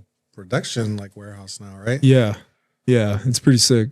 I got tattooed by Rick Reyes too. Reyes, yeah. I remember him and Isaac were apprenticing around the same time that I was like kind of barely getting my start. Yeah, Miguel though, and he's a wild. Yeah, his influence of his art is crazy cool. That dark art is dope. Yeah, mine is like, not dark. Like it's like mine is like dark art that watches Disney movies sometimes. Yeah, I think it has a good balance. It has a good little, you can see a little bit of that. It's got a little my personality interpreting these. But I mean, that's just how you look at a piece like this, and you can tell the whole purposeful movement of where light sources, and it's very calculated. And now, I mean, because we were talking about it, if you were telling me, well, I'm looking at this, it makes so much sense. Like, it's like, okay, I'm going to practice this on this acrylics, and then, Yeah, because I tattooed this image pretty much the same. The same way. Put the orbs or the fetus. Sure. Yeah, or the fetus. Yeah, there's a lot of cool stuff like this, and the fact that it's in a coffin, bro. Yeah, it's one of those things that if you hit up, was it Talk Therapy? No, I'm kidding. It's use promo code. I'm kidding. No, it's pretty dope though. I appreciate all this kind of like my first influence is Derek Noble. Oh yeah, Derek Noble, and like especially seeing a lot of Carl Grace has some wicked stuff. You know, his freehand stuff. Paul Booth. There's this guy that I met. I hope I don't mess his name. It's like Vincent Castania or something like that. He was like one of H.R. Giger's like last apprentices. Oh, whoa! And he would paint these large, monochromatic paintings, but he would use his blood to do it. I heard about that. This was like in 2013, I think, when I met him. Pioneer. I was like, whoa. He's a pioneer. Yeah, dude. I was like, that's Let me find out, bro. This is your use my blood. This is a thigh. This is actually my left leg. Yeah, that's pretty wild. Where Horiyoshi did that. Oh yeah. He did that with one of his I think he got some sort of a cut or something, and he knocked out some painting. Bill did some too, but he used his clients' aprons, and they were all full of blood, and then he would paint with blood dragons on top of it. Crazy. That shit was tough looking. And they make some wild designs with it. Feel bad for the clients too. I'm like, damn, bro, this guy's gusher. Yeah, that's really dope, man. I appreciate this piece. I'm gonna make sure it gets its proper mantle. But yeah, this has been a really cool full circle to kind of reflect from where we were then, and then you see like this whole like. Welcome to the new spot. When I sent you that picture, awesome, I was like, yeah, man, this was the idea. And I'm always adding things. So next time, you know, but, and another thing is to make it a pack to actually, you know, head out and like, it'd be cool to sit in and get I want to absorb the environment with everybody at the shop and just be like, probably be laughing a lot. Yeah. It'd be a fun one, man. This was fun. And we just had, you know what I mean? But it's cool to see that and, growth. From where you were to now, you know. Same to you, man. The studio, the podcast, like keeping up with it, being consistent. Yeah. Even like just taking the time to invest and learn. Like, well, this is like my little, like the recharge to be able to sit in and talk to the other artists too. If you don't get a chance to get outside of your element of your own shop and then get others to, you know, it's like a convention. It's like we're hanging out at the hotel breakfast area and just huge shout out to these guys, man. Thanks for coming out. Where can people find you guys? I know last time you plugged in your shop. Do it again. Want to make sure everybody checks it out. Yeah, so my name is Joseph Cabello, Tulare, California. We're at Body Art Gallery, 1267 East Prosperity, Tulare, California. And then you can find my work on Instagram, jcabelloart_bag. My goal is to kind of transition off of social media as much as I can and use my website. Okay. So if you want to check out my website, jcabelloart.com, it has a whole store. I'm going to start blogging on there a lot more, posting video content. I don't know if I'll start doing like the video documentary stuff again. But that's what was cool, man. I was a big fan of that. I watched through a lot of those when, you know, especially showcasing artwork. That was sick. I would like to do more. I just got to, I need, me and my friend that did it, we want to make a documentary. So I don't want to rush it. I would rather have some sort of story that we can create and have like a narrative because we have tons of footage. We just need some sort of story and end goal. And then we can kind of maybe pick back up and do something. Yeah, I'd love to see it, man. You do that, that'd be so sick. Don't sleep on it because that was really cool. That's again, it's another something that people can consume for tattooing. What about yours, bro? My Instagram is Guero Inks. How do you spell it? GUERO. There's so many INKS. Okay. We'll put it on the screen, but make sure. Definitely. Yeah. And how do people book with you? Is it through the IG or do you use the website? Through IG, as of now. Right. Everything just through DMs. Facebook Market. He's on page 3. No, I'm kidding. Yeah. Find me on OfferUp, you know. OfferUp and Groupon. Yeah, that's dope. So the shop, what's the shop's website? thebodyartgallery.com. And then, you know, we got Mist in there. We got Michaela, Samara, Jordan, or we have them under J-Rock, Xander too. Cool. Homeboy, just keep a lookout, man. Oh yeah. This dude's getting really good really fast. So is Xander's just that's what's expected though. Like if you're working there, like it's cool to see that it's creating the art figures, like the pumping up the standard. You know what I mean? That's pretty dope. Well, happy holidays, everybody. To you guys in the shop and to all listeners, viewers, listening to the end, appreciate it. You heard it from the man. It was cool to recap. If you missed the first episode, it's 13 is the one where him and I sit down. You can hear a lot of the background story from Joseph and influence, inspiration, how he started. New audience, if you haven't already, go ahead and like and subscribe just to help the channel grow, reach out new members, and also connect with different artists. If you are an artist, you're down to come on, hit me up. I'll send your portfolio to Joseph and he'll get the green light for you. No, but make some unattainable tasks for you. Yeah, there you go. You're gonna kind of help me Cambodian with that. Breast milk. Yeah, I've got bring back. 2 sugars, just sugar cookies. Yeah, that's funny, dude. That Diddy documentary, bro. All right, Patreon. We're gonna get a conspiracy podcast. We're gonna have, dude. I'm down if you want to do one. I got the space now. That's the thing.